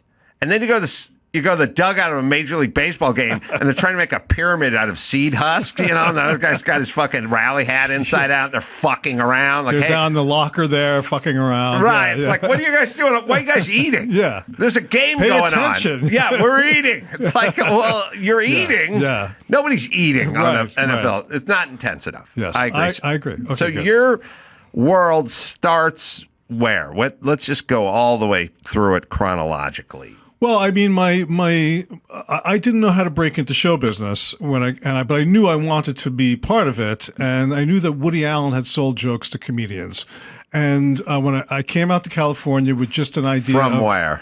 From Brooklyn, New York. I lived in a place called Trump Village, which was a low-income housing project in Brooklyn. 7 buildings, 23 stories, 22 apartments on a floor. Everybody moved in at the same time. It was like a prison yard there. The demographics, all the boys moved in at the same time, and it was very Lord of the Flies-like. And that was Trump Senior. That was not Trump senior, Senior. not senior, but Right. Trump's dad. Donald Trump's dad. Fred Trump. Yeah. And Fred. Donald was around at that time. He would come around with Fred. Fred looked just like Satan. Right. He had a really bad mustache and a kind of a really badly dyed hair. Mm-hmm. And he just had an evil kind of thing about him. His demeanor was very evil. Mm-hmm. And Donald looked the way he looked now, only 14, 16 years old, almost like a joke. Right. And so my father was a failed comedian. Oh. And his stage name was Psycho, the Exotic Neurotic. And so you can imagine why it didn't work out. And he came out of World War II and used the GI Bill to go to drama school, and just it didn't work out, But he planted the seeds of show business in my head. he would ask me. He didn't care about math or science. He wanted me to repeat the dialogue from White Heat, with Jimmy Cagney. Top of the world, yeah, Mom, all top of that of the kind of world. stuff. Yeah, if that battery's dead, it's going to have company. That kind of stuff. And he would take me into the city to see his friends who remained in show business, even though they weren't actors anymore. They were like technical directors or lighting directors, and we would go to the Ed Sullivan Show where he had a friend working and watch the rehearsals. And I was like, I can't believe this is how a show is done. Because all I had done up until then, like most kids, was watch it on TV. Now I'm seeing the cameras. I'm seeing how many people are involved in making a TV show. And that really stuck to me as I grew up, And then I got Woody Allen and I had the same birthday. And I was very into Woody Allen in the late 60s and Bananas and Take the Money and Run. And I read a lot about him. And he's from the same neighborhood. We grew up like in this kind of Kingston, Jamaica of Brooklyn, where like instead of inventing reggae, like Jewish comedy was invented there. Mel Brooks, Larry David, all from the same little triangle. Don't forget Love and Death. Love and Death, of course. Best joke for joke Woody Allen movie for me. There's a lot of good ones back then also. It was really fun to go see a Woody Allen movie. Loved it. And Blazing Saddles was coming out not long after that. It was a very fertile time for comedy. And so I was very caught up in that. And I read that he sold jokes to comedians. Woody. And so I decided eventually, to jump a few years to come out to California. I was about 19 years old. And I wrote jokes, hand wrote them, by the way. I didn't have a typewriter. And I would stand in front of the Comedy Store, which at that time was a golden era of the Comedy Store. Pryor was trying stuff out. Robin Williams was trying stuff out. And the two kings of comedy at that time were Jay Leno and David Letterman. They were the kings of the Comedy Store. And I would stand in front of the Comedy Store. It was a very loose atmosphere at that time. And when comedians came by that I recognized, I would literally say, you want to buy a joke, like a drug dealer. And some of those guys started buying jokes. Jay Leno bought my first joke. Really? And he said, I like this joke, and if it gets a laugh on stage, I'll give you $10. Really? Yeah, it was on consignment. Wow. Yeah. And I eventually got a reputation as somebody who had good jokes. Do you remember what that first joke was? It was something to do, at that time, there was a commercial about Delta Airlines, the airline run by professionals. And I think my joke was like, what do they have in the other airlines? Amateurs? It was some joke like that Jay could make people laugh at. And he bought it. He bought it. He went and took it on stage. I watched through the window of the Comedy Store. In the original room. Yes, and I saw it get a laugh, and I made $10. Wait, is that the original room in the front there? I don't know. I guess so. There's the big one, the medium, and then there the was belly the belly room, right? That's upstairs. Yeah. The original room. I think it was the original room. Yeah. So you watched through the glass. Yeah. And you saw listened. the laugh. And I knew I'd made some money. And I sold a few more jokes to him. I sold to Tom Dreesen, to Gary Muledeer, Joe Restivo. I mean, a lot of the comedians needed material. Right. And then a lot of those guys worked for Jimmy Walker as writers. David Letterman, Jay Leno, I think they all wrote jokes for Jimmy Walker because he had money because he was on TV, Right. And I wrote some jokes for Jimmy Walker as well. So it was like it became kind of a thing. I couldn't make a living at it though. But one of those comedians who I had met and wrote material for was a guy named Darryl Igus, and he got a job on a TV show called Fridays, and I happened to call him. And I called his wife, actually, because she was the editor of Chic magazine. And I had written porno humor to make money also. I wrote for Screw magazine, and I wrote porno novels. And I called her up. Wait, who owns Screw magazine? Al Goldstein. Al Goldstein. Yeah. I was thinking about that character the other day. I was like, he was a one-of-a-kind guy. Yeah. Al Goldstein. Yeah. He was like a dirty old man and yet a complete freedom of the press, advocate. Interesting dude. We went back, Dawson can help me here, and visited. I told everyone who didn't know, I was like, do you know how insanely racist the Hustler cartoons used to be? And everyone's like, huh? I go, they were weird and racist. And everyone's like, Hustler? And I was like, insane racist cartoons. And Brad was like, huh? And we looked some up. They're crazy, racist. Yeah. And I'm not talking about from 1967. No. I'm talking about in the 80s. Yes. I mean, there's one where First of all black people were just insane. I mean, I don't think people knew it or cared or it flew under people's radar or something. But if you find like Hustler's most racist cartoons, it's crazy. Well, it's not. It doesn't really surprise me that at that time, you had Richard Pryor kind of forging this new path, and a lot of white comedians would sort of follow in his footsteps and use the N-word, very liberally. White comedians. Yes, white comedians. And it was everything was kind of okay. Everything was like up for grabs. Right. Still at that time. No, so it doesn't surprise me that they had racist cartoons, really. No, not at all. But it looking back on it, it seems sort of insane. It does seem insane. O'Reilly Auto Parts. Man, they're in the business of keeping your car on the road. O'Reilly Auto Parts offers friendly, helpful service and the parts knowledge you need for all your maintenance and repairs. I am going by O'Reilly on the way home because I need one of those battery jumper boxes. I don't know what those things are. They used to have them back in the day. I think Sears made them, but now they got the whole mobile pack. Anyway, I'm literally going by the one on Foothill up in La Cañada, the one I used to go to back in the day. I'm swinging by O'Reilly. So whether you're a car aficionado or an auto novice, you'll find the employees at O'Reilly Auto Parts, well, they're knowledgeable, they're helpful, and best of all, they're friendly. Stop by O'Reilly Auto Parts today, or you can visit us at O'ReillyAuto.com/Adam. That's O'ReillyAuto.com/Adam. This summer, Pluto TV is exploding with thousands of free movies. Summer of Cinema is here.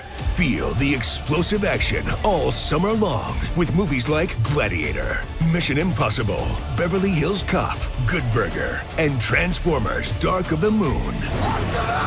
Bring the action with you and stream for free from all your favorite devices. Pluto TV. Stream now. Pay never. What year are we in when you're writing? Let's see. We have some pretty racist cartoons. I just remember, I'm not uptight, but I just remember thinking, wow, that's really racist, and then laughing. They had a good one. Yeah. They had a picture of two guys, a drawing. Hold it for 1 second. They had a drawing of two guys, just from the waist down in the drawing. Just from the waist down, one white guy, one black guy. Both of them were wearing basketball trunks that were sort of pulled down to their knees, so they exposed their genitalia. White guy, micro penis, and it said Larry's Bird. And then the other one had a huge black dick, and it said Magic's Johnson. I remember going, that's kind of funny. That's kind of clever. Kind of clever, yeah. All right, sorry. We have a racist one on. We can put up on the. Let's see. It is a black neighborhood. Whenever there's a black neighborhood, it's got a recycling cans. It says aluminum cans, glass, paper, and then one that says unwanted babies. Mm-hmm. And meaning the black people throw their babies away. They were rough. They were rough. As I like Rodney would Magic's say. Johnson a little better, but all right. There's a little bit of wit involved in the Magic's Johnson. I saw one where a black guy just walks in. There's a lot of walking in on your old lady. Holding a beer. A black guy always had a beer and a cigarette no matter where he was. It could be an air traffic controller, be holding a beer and a cigarette if he was black. He walks in, there's a 6-foot cockroach banging his wife. Because that's how they rolled in the neighborhood. Yeah, that's great.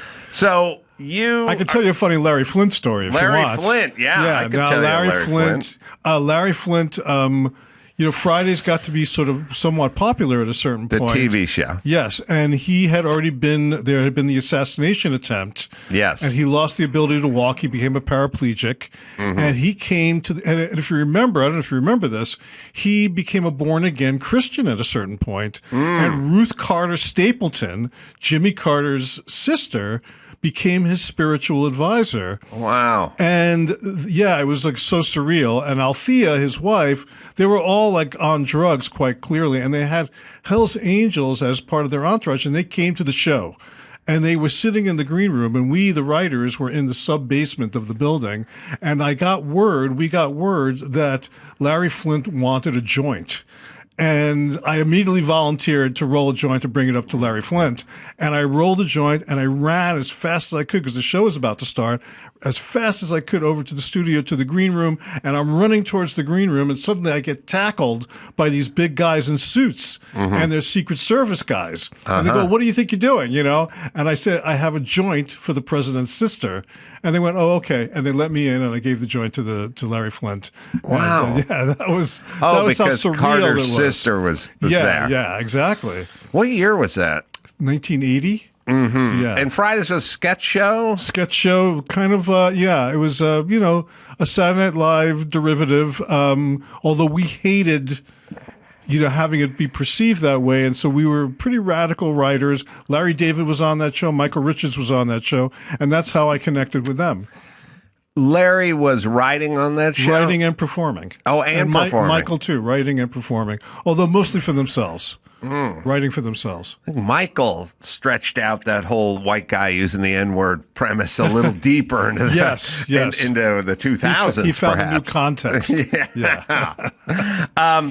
I didn't know Larry was on camera back then. That was one of the problems, I think. Okay. And so they wrote, and when Seinfeld started, how did that, what are we talking about? 86? 89, I think. Oh, later, 89. Yeah, 89. I think they did a pilot. Mm-hmm. Jerry had the wisdom of asking Larry to do this with him. They did a pilot. There was not a lot of enthusiasm for it. Mm-hmm. They let it sit for a year. Then they said, okay, we'll pick it up for 4 more episodes. They did 4 more episodes. This was all without me. Larry wanted me to work on the show, asked me right from the beginning to work on the show. He gave me his original scripts to read. So I read The Chinese Restaurant and The Busboy and all those original scripts, which were amazing. But they wouldn't hire me because I had no sitcom experience, and he was not the showrunner of the show. So they did the 4 shows. They still couldn't make a decision. They waited another year or so, and finally they picked it up for 13, made Larry the showrunner, and he was finally able to hire me, and that's when I started working on it. Oh, I should ask you. And how long did you work on Seinfeld? 4 seasons, 80 episodes. Oh, Marjorie Grossman. Marjorie Gross. Yeah. Gross. Yes, sorry. that's okay. Shoot her up. She was there like maybe the last season I was there. Yeah, I had a weird story with her. Oh, tell me. I've told the story on the show a few times, so I won't bore people, but I was a builder, and I built her an entertainment unit for her newly bought home in West L.A. Bought a little Spanish-type place over there off of Santa Monica. And what is Boys Town now? But I don't know, back then it was still kind of Boys Town, but it was a nice little place. And I wanted to get into comedy, and I talked to her. I was working for her, and she was Canadian, I believe, and loved hockey. And she was telling me she wrote for Seinfeld. I was like, oh, dream job. And then I remember she'd go, oh, we'd sit around, we bounce off ideas, we make each other laugh, then we ordered lunch, and I was like, oh. And I'm installing her stuff, and, 10 months later, she's dead. Right. And I paused. Is that the punchline of the show? Yeah, thank you. Now, I remember thinking, I literally wanted to trade places with her when I met her. Like, I can't imagine going... For where I was at was a carpenter at the time. The notion of like sitting in a writer's room, I didn't dream of being on stage alone, holding a microphone or having my name on the marquee. My dream was sitting in that writer's room with a bunch of people, making them laugh, ordering food, like punching something up, collaborating. Yeah. That was, it sounds stupid or humble or whatever, but that's really what I thought. It was like a great club to be in. Yeah, I wanted to get in a room. I didn't want to be alone in the room. I wanted to be with 10 other guys trying to make them laugh. Well, Fridays was great like that for me because I had been a parking valet and a bellhop. Those are my last 2 jobs. And then suddenly I was a TV writer. And I'm in that room with all those other writers and, with Larry and Michael and a bunch of other cool guys. And that was like a dream come true. I mean, I was like pinching myself every day that this was real. But for somebody like Larry, who was, almost 10 years older than me, he was already a man. He was a grown-up, and for him, it was much more of a frustrating experience. For me, it was like a dream. Yeah, different stages, different ages. Yeah. So then you end up at Seinfeld, and it goes from people not really knowing what it is and not being particularly hot on it to it really taking off. Yeah. And then if you were in a writer's room, there was a thing, I don't know if it's still a thing, it probably isn't anymore, but there's a thing where it's like a lot of guys back in the day, they'd go, this guy worked on Letterman. He worked with Letterman, and that guy worked with The Simpsons, and then that guy went from Letterman to The Simpsons, and you go, oh, okay, well then hire him. They're going to go. Well, all those guys went to Harvard also, which is something they all shared. Right, but it was like, a lot of those guys turned out not to be that funny, but it was like he worked with The Simpsons, they worked at Letterman, he went to Harvard, he worked for the Lampoon, so hire him. You know what I mean? It was a lot of, if you worked for you're in the writer's room at Seinfeld, Letterman, writer's room at Simpsons, you could get a job. You could kind of do what you wanted after that. Yes, it's a stamp of approval. It's true, and I think there was a lot of overrated people involved in these shows. Yeah, because the writer's room had 13 people in it, and 4 of them were funny, and the rest were just eating. We didn't have a writer's room at first on Seinfeld, and that's why it's kind of anathema to me. I mean, I enjoyed it on Fridays, but on Seinfeld, really, I sat in my room by myself, and Larry and Jerry sat in the other room, and that's all there was for a while. Mm-hmm. And Larry wrote most of the scripts, I wrote a couple, and also they were kind of unfiltered. The writer's room is sort of like an early version of AI in a way. It's like throw all these different minds at something, but the end result was it took the edges, the idiosyncrasy off of a lot of the material. Mm-hmm. And I thought it wasn't really constructive to the scripts. What made Seinfeld special was that idiosyncrasy, was that unique, singular point of view. And I think once they started hiring a lot of writers like other shows, it also kind of took the edge off of a lot of the stories. It became more like replicating the code of the show, the formula of the show, rather than kind of forging a new path. Well, it's an interesting thought because if you said, well, what is unique about Larry David or, Rodney Dangerfield or Richard Pryor or whatever, you go, well, they're idiosyncratic or the way they move or the way they speak or their cadence or the look. It's the collection of a million things. Or Seinfeld. And you go, well, what if you just took 12 other people and you made them all equal parts and then poured them back into the Seinfeld? It's like, well, you'd have one sort of generic comedian. Exactly. You know what I mean? But exactly. You'd be missing. And it's true, when you do the whole committee thing, then it's no longer Seinfeld, it's the committee that's writing the thing. And so you end up tacking toward a sort of center. Correct. That is sort of like saying... It's sort of like saying, well, what do you like on your pizza? And you go, well, I like anchovy. And then someone goes, yeah, but more people like pepperoni. And they go, all right, how about we'll have pepperoni and put a little anchovy on there before you know it. Yeah, it's a cloning process. Right. The more something gets cloned, the further away from the original it goes. Right. And that's kind of what happens with TV shows that may start with a very original, unique idea, but when they start throwing all these writers at it, and of course the writers right now are under siege because of AI, but when you keep throwing writers at it or putting it through AI, it's like a cloning process where eventually it's going to barely resemble the original. You're going to lose the idea of what made it great in the first place. Yeah, you lose the DNA. Yes, exactly. And then how did Curb Your Enthusiasm work for you? Well, I did a little cameo on the pilot. And again, Larry had at that point decided he wanted to go back into stand-up because the first time he did stand-up, he had great material and he was a great comedian, but he had no tolerance for the dynamic with the audience, and he would often storm off the stage. He would throw the microphone. I saw him spit at times at the audience. I mean, he really was not comfortable dealing with the audience like a Richard Belzer or somebody like that who lived off of that. So then after the success of Seinfeld, he felt like he wanted to give that a try again. And Jeff Garlin worked down the hall from Larry at Castle Rock at that time, post Seinfeld, and said, you should film that. So that's what the pilot, it wasn't even a pilot, it was just a special. And then it came out so well, and I actually did a little cameo on it, and it came out so well that they came to Larry and said, we think this could work as a series. He didn't really see it at first, but eventually kind of saw a way into it and started to do the show. And Chris Albrecht, who was in charge of HBO at that time, had been Larry's agent, had been the bartender at the Improv originally, and he loved the idea of the show, and they started to do the show. And unlike Seinfeld with the network restrictions, there were no restrictions on Curb. And as soon as he started doing it, just like he made me really, I often say he kind of made me a man on Fridays by teaching me about integrity and, craft and discipline and things like that. And then he really made me a writer on Seinfeld by kind of, bringing me into that show. And then when he started doing Curb, he said, you should direct one of these. And I was like, okay. And that's how I became a director. It was that simple. Yeah, I mean, there's a lot of, but I'm not a director. Right. I had wanted to be a director.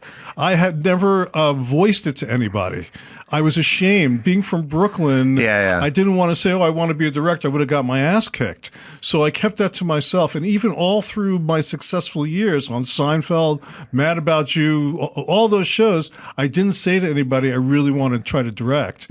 But he knew from Seinfeld I would come to the rehearsals with him, all the rehearsals, and all the edits and all the casting sessions for as long as I was there. And he knew that I had an eye, something he didn't really care about, the visuals.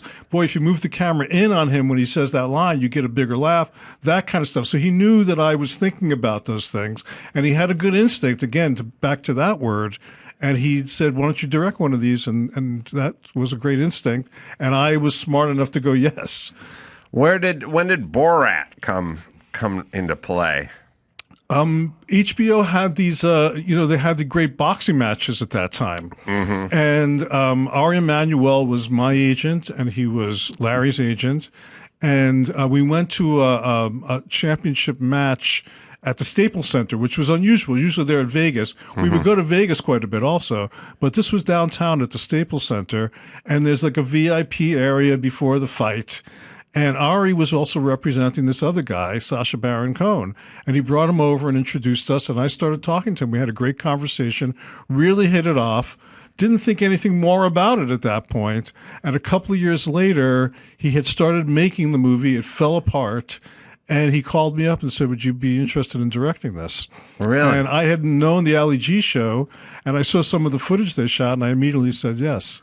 And I got Larry's, I was working on Curb at the time, and I said, I can't do it unless I get Larry's blessing. So I went to Larry and I said, I have this opportunity. And he was like, you must do this. So he really pushed me to do it. Yeah, that film got brought up. I don't know where I read, literally just the other day. It was a sort of, 100 best films of all time or something like that, or 10 best. A little periodical called the New York Times. Well, my problem is everything's little because it's on my phone now. Right, exactly. And people just tweet or something like that. But I don't know, what did it just get? Because I remember seeing it and thinking, you think On the Waterfront or Gone with the Wind or something. You don't think sort of, guerrilla shot, docu something, Right. faux doco, whatever, improvised something. But I just was looking at it, wasn't in preparation to talk to you. And I just wanted to go, well, it was really groundbreaking and like really funny. And yeah, why shouldn't it be on this list? Well, my thing is that Sacha should have won the Oscar that year. I mean, talk about who won that year? I have no idea. All right, find out that year who got. He wasn't nominated. No, not even nominated. No, they don't. Yeah. It's almost. It's kind of a weird thing because. I've always kind of said this about performing. When you do stand up is sort of like it's like watching the gymnastics in the Olympics where you go, I could never do that. It's like people stand around and go, sometimes you go, I do stand up. They go, I could never go up just alone with a microphone. That's the hardest. That's the bravest, whatever. I used to do a lot of sketch. Sketch is different. People go, did you see SNL? That's just sketch sucked. That wasn't funny. Fuck, I could do that. What guys I work with on the loading dock are funnier than that, So it's like sketch sort of seems easy and it's really hard to do well. Sure. And it's every bit as hard as stand-up to pull off, and also it's one and done. You do a new one the next, it's a real tall order, but it seems doable and kind of easy. And weirdly, what he does and what comedians do, like in the films, you go, oh, come on, I could, anybody, that guy's funny or whatever. But what they don't really realize is what he's doing is a much taller order than what a serious actor is doing with a serious script. Well, people talk about Laurence Olivier being a breakthrough actor or Marlon Brando being a breakthrough actor, and maybe that's true. But what Sacha did was act 16 hours a day sometimes as Borat, not breaking character, having to be this close to a real person who has to believe, no matter how broad or crazy things got, that Borat was a real person. That is a performance. Right. That is an amazing, one-of-a-kind, bravura, tour de force performance that nobody had ever done. And it was one of a kind. It really kind of broke through what acting was. It was a new form of acting, and I don't think he ever got the credit for that. Well, 10 minutes ago we asked who won the Oscar that year, but we don't know yet. It's going to be some unimpressive name, I can almost assure you. Borat's number 53 in the 21st Century Times best. The Departed won best. We're asking who the best actor was from that year. That's all. I've gotten every piece of information nominated for adapted, nominated for this. Box office receipts. Forrest Whitaker, best actor for The Last King of Scotland. Yes, right. Black guy can't be the king of Scotland. He played Idi Amin, I think, in that, actually. Oh, was it? I well, think first so. off, they already made an Idi Amin film called Big Daddy, I think. Right. There's a couple of Idi Amin films. He was a character. But really, I mean, I love Forrest Whitaker. No, I'm not throwing any shade on him. But it's not on this list, this Times list. And it didn't affect us like this did. Exactly. And we're not going to be talking about The Last King of Scotland. And if you think about what he did, how difficult what he did was, that he was in a constant, about to be hit, about to be threatened, eaten by a bear. Right, the police are there. He's dealing with a bear. I mean, that was a performance that is unprecedented and got absolutely no real respect from the Academy. They're weird. Yeah, I mean, it's almost like you have to dismiss it, Well, they don't. I'll tell you what the system doesn't like. They don't like sort of outsiders poking around. Like when I started making some documentaries, started sort of showing up at going around Sundance and stuff like that, and they were like, "Who?" And I was like, "Man show guy." Oh, that fucking idiot. Yeah. Fuck you. You're not part of our world. Yeah, we had the same thing with Religulous. I said, don't even market this as a documentary, because documentary people are going to look down on it.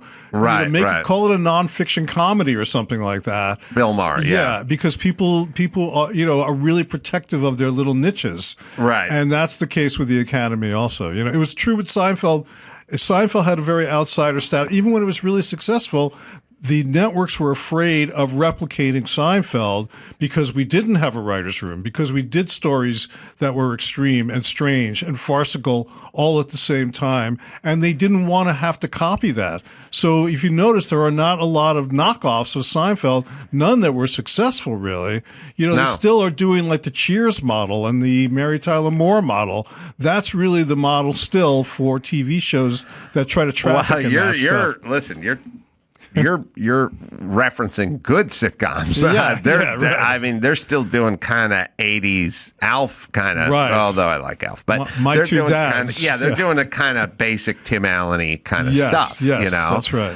And listen, that's kind of the ranch dressing of life. You know what I mean? Like, there's a place, kids like it, dumb people like it. Yeah. Like, that's how it works. There's a rhythm to it that people kind of respond to. You don't need to pay attention, but you don't Right. wind up having that kind of resonance. That's something like, we're still talking about Seinfeld 30 some odd years later and quoting lines, and, people are still obsessed with it even this many years later. It's crazy. I just met with some Netflix people, and they were like, well, we want you to do like an animated Curb Your Enthusiasm. And I'm like, oh, that sounds good.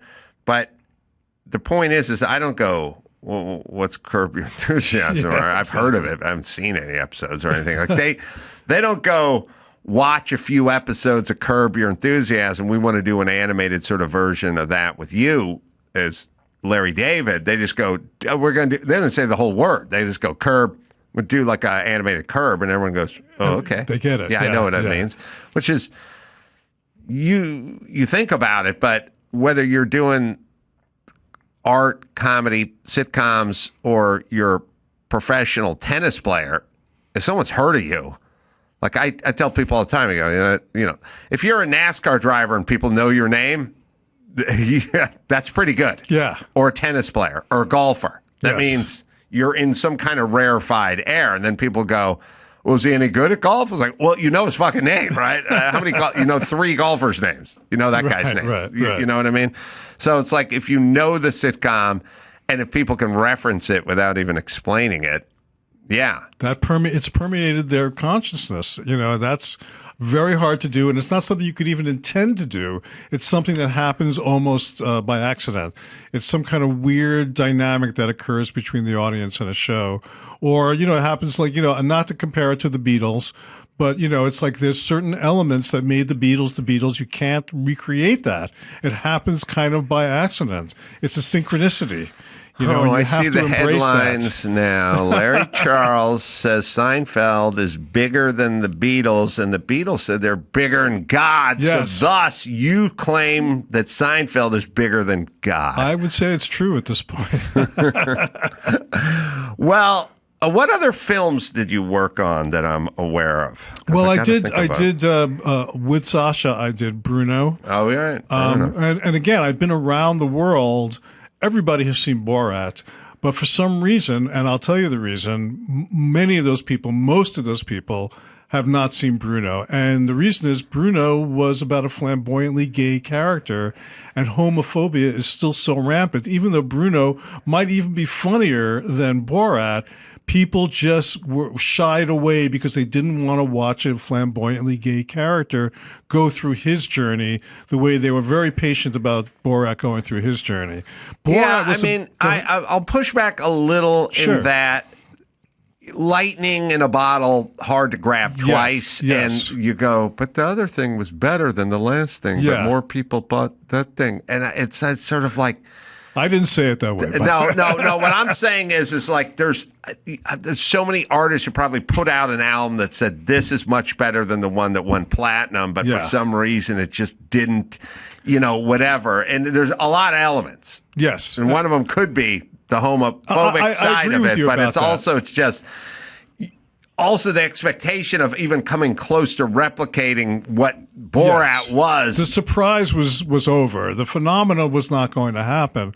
But I compare it to the Beastie Boys. But Borat was very funny. Yes, Borat was funny, and so was Bruno. I meant Bruno. Yeah, but the Beastie Boys did License to Ill, their first album, and that was a party album, and it was just like fun. And then they followed it up with a second album called Paul's Boutique, and that was a much more jagged, weird kind of album, also really cool, but not what people wanted really as a follow-up to License to Ill. Yeah. You got to fight for the right to party. And I think in the Larry David tradition of, integrity, that's just what you got to do. The price you pay. Yeah, and I think the ones that are just kind of replicating, what they did in the past, it's a way to get paid for sure. It's a way to sort of be relevant, but big picture, especially when folks just have enough money, it feels a little bit like the opposite of art.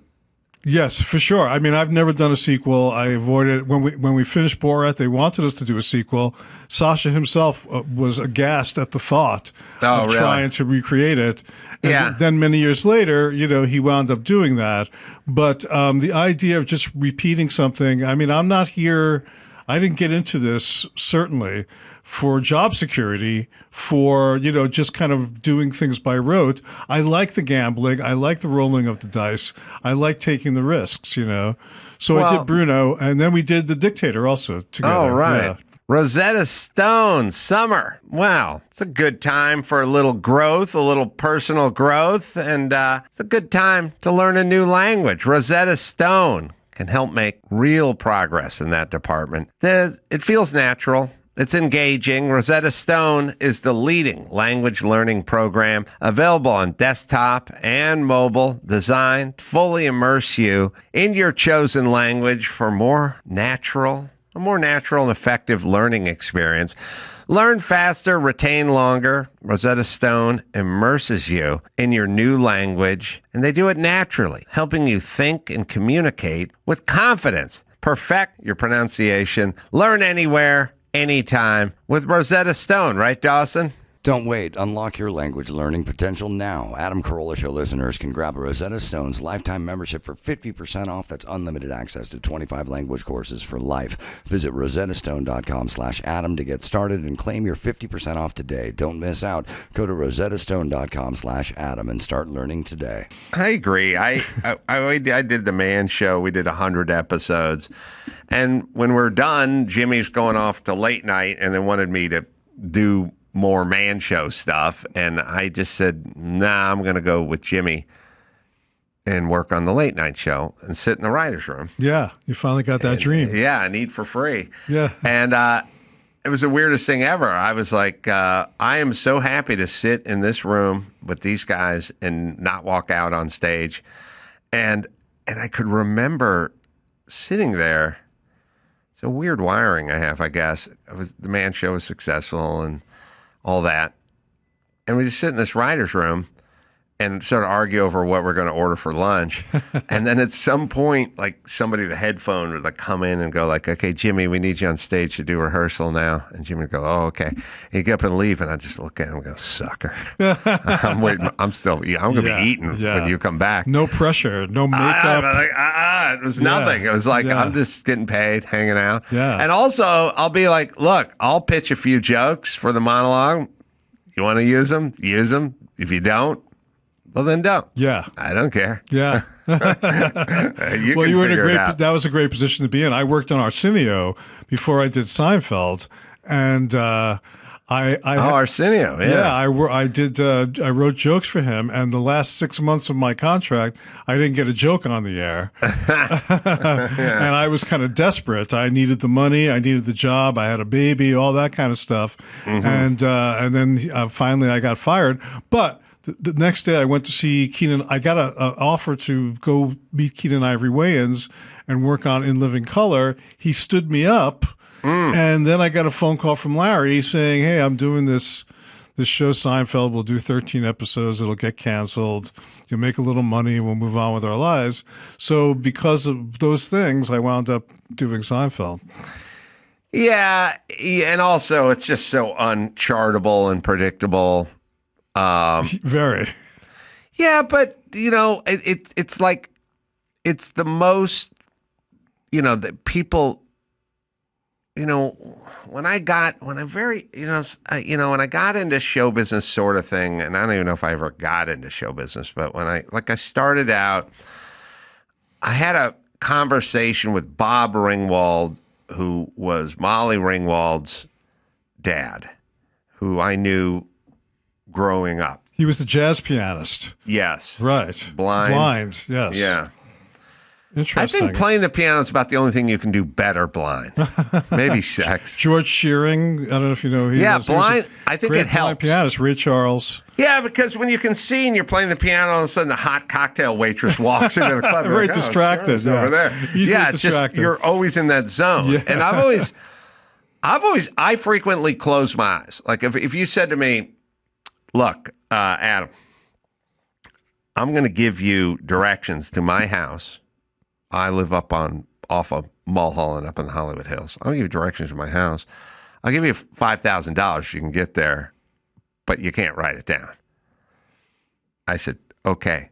I would close my eyes immediately, and you'd go, okay, up Laurel Canyon, all right, right on Woodrow Wilson, and down Mulholland Street, Mulholland Way. And I would close my eyes immediately because I want to get this in. And I believe sight sort of distracting. You know what I mean? So Bob was a jazz, but he played Dixieland, which is another funny I had a conversation with him when I was like 16. And there's two conversations I remember with Bob Ringwald, who died when? When did Bob pass? I liked his other daughter, Beth. I had a crush on her. And they grew up the street in North Hollywood. Is that where you grew up? You grew up here? Yeah. They had a little dinky house off the alley, 800 square foot ranch. Wow. Nothing. I mean, Molly was 10 when I met them. It's pre-breakfast club. Pre-breakfast club. And I was, I don't know why this made Penn Jillette laugh real hard, but it made me really, he died in 2021. I don't know how old he was. But anyway, I was standing outside, and there's some kind of patio barbecue-y thing, I was 15, 16, and he was 80. And he said to me, Adam, he liked me, I guess. He said, Adam, you know what I love? I go, what do you love, Bob? He goes, I love comedy, and I love jazz. And I said, you know what, Bob? I love comedy, and I love jazz. And he said, yeah, Dixieland and Gallagher. And I went, thank God he couldn't see my face. Right, he couldn't. But I remember thinking, oh, that's how life works. Yeah. I'm picturing this and that. Right. He's doing that. And Coltrane and Pryor. That's where my head's at, Yeah, right? yeah. Right. I'm a George Carlin, Stan Kenton. I would wide it up a little. So, and that's where I realized, we're both right, but we're talking about different stuff. Incredible, yeah. And but he said to me, I'd just gotten into TV or show business or something, mid or later 90s, something. And I somehow came across him, and, he remembers me as the 15-year-old kid who's hanging around his house talking about Dixieland. And I think he went through it with Molly being, as big a star as there was, and by now wasn't working a lot in the business by the later 90s. Right. And he just kind of looked at me and he just went, it's here today, gone tomorrow kind of business. Like it don't last. So, right. And just enjoy it while you can. And I remember thinking, I didn't say anything to him, but I just went, well, I'm good. So I'll be around. Right. And that's all I thought. Like I didn't get into it with him, and I didn't, whatever it is. Contradict him. I realized he'd seen his daughter be the biggest star in the world at like 16 and a half, and now she was 29 and not really landing roles. Right. And probably kind of meant something to him, and he'd seen that, and he'd understood he had a young son who was originally going to be like the young singer and the musician, and was going to follow in his footsteps, and he died of a childhood disease when he was like 5 or something. So he saw his other daughter, Beth, come out to California to be an actress, and had got a job, and beautiful blonde, and cast early, and things kind of fell apart, never realized career-wise for her. And I think he was kind of saying to me, hey, man, it's a tough business. Well, he's right in the larger sense. Things are temporary. Life is temporary. But careers are a much more elusive path. Well, I think if you work at it and you have the goods, yes, you got to have the goods. I think Seinfeld and Larry David have been kicking around for a while now. I met Jimmy in 1994. He seems to be more popular than ever, perhaps. More popular with ever, not with my fans, but yeah. No, he is. Well, because he's good and he works real hard. Yeah, and he is who he is. I mean, he's pretty much presents as who he is, which is something that Larry David does also. They have a kind of connection with the audience that is authentic. And an actor has a more difficult time with that because an actor is defined by their roles, not by their personalities. That's why Jack Benny, George Burns, comedians can have really long careers because they are basing it on who they are. They don't have to turn and twist and create new personas to connect with the audience. Now, somebody like Sacha has more of that challenge because people know him as Borat, or like Paul Rubens, they knew him as Pee-wee. You know, it's a little harder when you want to sort of break out of that into something else. It's kind of like a role that you get stuck in, that you get typecast in, like a Carol O'Connor as Archie Bunker or John Hamm as Don Draper. It's much tougher for an actor who's played a very defining role, James Gandolfini, to break out of that and have another connection that deep with the audience. But Larry is Larry, and, you know, Jerry is Jerry, and Jack Benny was Jack Benny. And so they're able to sort of sustain it a little bit more easily. They don't have to recreate themselves over and over and over again. How much of Larry and Seinfeld are them authentically versus them sort of playing themselves to some degree? Like, I know Seinfeld a little bit. I don't know Larry well. I've talked to him a little bit.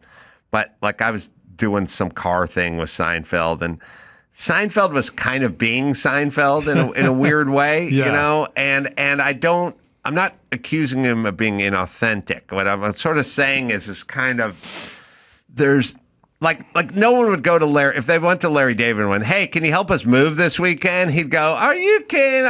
He'd go right into Larry David mode, and then you'd go, "All right, don't help us. I'll get someone else to move." Well, I think you're making a good point. I mean, I think they both, to some degree, have been almost swallowed up by their persona. You know, like the Jerry that became Seinfeld on the show, he's become more like that persona on the show than maybe who he really was. And Larry, too, I think, strangely enough, as authentic and as real and as honest and as kind of stripped down as Larry David was, I think he did get caught up on being this TV version of himself where he can get away with anything. Yeah. And I think that does have an effect, and that might change you. And you know what? I didn't know Jack Benny that well. Maybe that happened to him too, you know? Not that anybody even knows who Jack Benny is anymore. That's a whole other discussion, you know? Yeah, if you can find, do we ever get Seinfeld talking to Spike about seeing my 935? You're gonna hear some of that. But I was at an event with him, and I wanted him to come see my Porsche, and he was like, "What? I have to see the Porsche. What's that gonna change? How is that gonna be different for you and me?" And I was like, I felt like he was doing Seinfeld. Yeah, I can understand as that. Seinfeld. Yeah. And I don't know. That's a weird phenomenon, I think. It is a phenomenon that takes place, you know? Yeah, and it's not really. I don't like the Don King part where he stomps a man to death in St. Louis who owes him $700, and then waves a miniature American flag around and yells "Only in America" and hugs everybody. Right. That's a weird one. There's a sort of politician version of that. Too much disparity between those two. Yes. Yeah. But the Seinfeld sort of becoming Seinfeld is funny. You'll hear him here. So I ran into him at let's see, Rensport, the big Porsche thing, and in the infield of Laguna Seca, the racetrack, and he was showing his car. So I said, "I got my car. Come check it out." It's the most important Porsche 935 in the world, baby. And it was like 80 feet from where we were standing. And he said, "No." No, he didn't do it. Right. Yeah. All right, but this is him talking to Spike, I think. Yeah. I talked with Adam Carolla. Oh, yeah. Who wanted me to see his Paul Newman 935, but there was so many people around, and there was so much, interaction going on. It was kind of difficult for me to maneuver, and he kept pushing me. "You've got to see my 935. I go, "Why? Why do I have to see it? What will happen in your mind that will be so great? Will it be me going, 'Wow, cool car'? And then what? All right, you can pause because he is doing something. Yeah, he showed he's up doing a bit. He showed up to a German car convention to look at German cars. Right. So I have a very significant German car that was parked next to his German cars. Right. So I said, "Would you like to look at the German car?" He's Yeah. like, "What's going to change?" Yeah. Right, exactly. I hear it all. I hear exactly You what can you're hear saying. what I'm saying? Oh, yeah. I mean, If you showed up to a Beanie Baby convention and then I said, "Look at my Beanie Baby," and you go, "Why? What's going to change?" I don't know. You're at the Beanie and Baby convention. There was a time where if you went up to him, it's very likely he would have been really excited to see that car. And instead, he fell back on kind of like his persona. Yes, that's right. And that allows him some distance so he could get out of whatever he wants. And Larry David has that too, where he can now be like, "No, I'm not interested in this," or what. He could be like so blatantly honest that it gets him out of situations. I agree. We'll hear a little more of this, but yes, I agree with you or me. Then nothing. The big winter boot came down. So you said, "I'll just say it now." The winter boot All right, of go reality. back. Sorry, go back. Let me repeat it. To see it. What will happen in your mind that will be so great? Will it be me going, "Wow, cool car," and then what? Then nothing. The big winter boot came down. So you said, "I'll just say it now." The winter boot of reality. You'll say, "I'll say it now." Yeah. Nice car. It's a nice car. Yeah, great. You're great. But it is weird, isn't it? Kind of cool to meet another guy with a 935. Look, right over there. There's a 935. I don't own that car anymore. You don't? No. That car's been sold. Sold. That was the one out at Gooding, right? That's right. Well, we're going to get into what's going on. All right. So if he had a 930, by the way. Wouldn't you have a conversation? Wouldn't the idea be that he'd come over and you'd wind up having a conversation about the intricacies and the uniqueness of the 935? I was envisioning something like right, that. Right. You weren't just saying, "Oh, Jerry Seinfeld looked at my car." You were hoping to like engage him in some sort of maybe meaningful dialogue about it, Well, I would say, we wouldn't talk about comedy. Right. Exactly. And then we'd probably talk about the car. And that car, I drove that car and it won the Ren Sport Wysock Trophy like 3 years earlier at that same event. So we could go, "Hey, I drove this car here at this event before and won this cup," or whatever it is.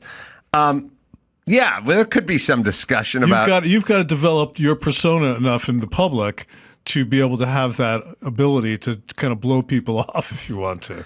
Yeah, Larry was funny. Larry came up to me during a commercial break doing the Alec Baldwin roast. Uh-huh. And he basically walked to the edge of the stage, like during a commercial.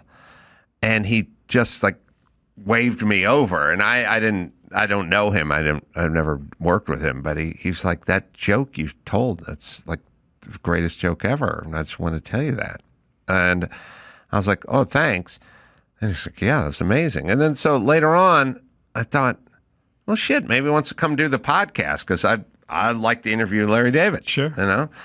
And I called him up. And I don't know who got his number or something. And he picked up the phone and like talked for a second. And I said, "Why don't you come do the podcast?" And he went, "If I did your podcast, I have to do everyone's podcast." I said, "No, you wouldn't.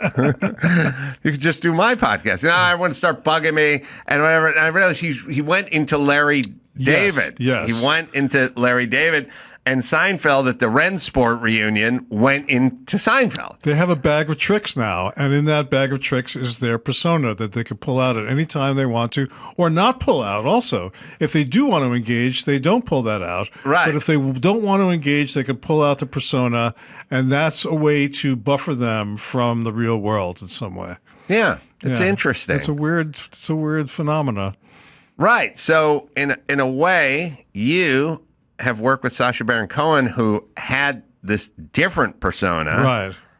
And then you work with Seinfeld and Larry David, who had a persona on their own persona. Correct. I think in some ways Sacha longs for a persona that he could use that way.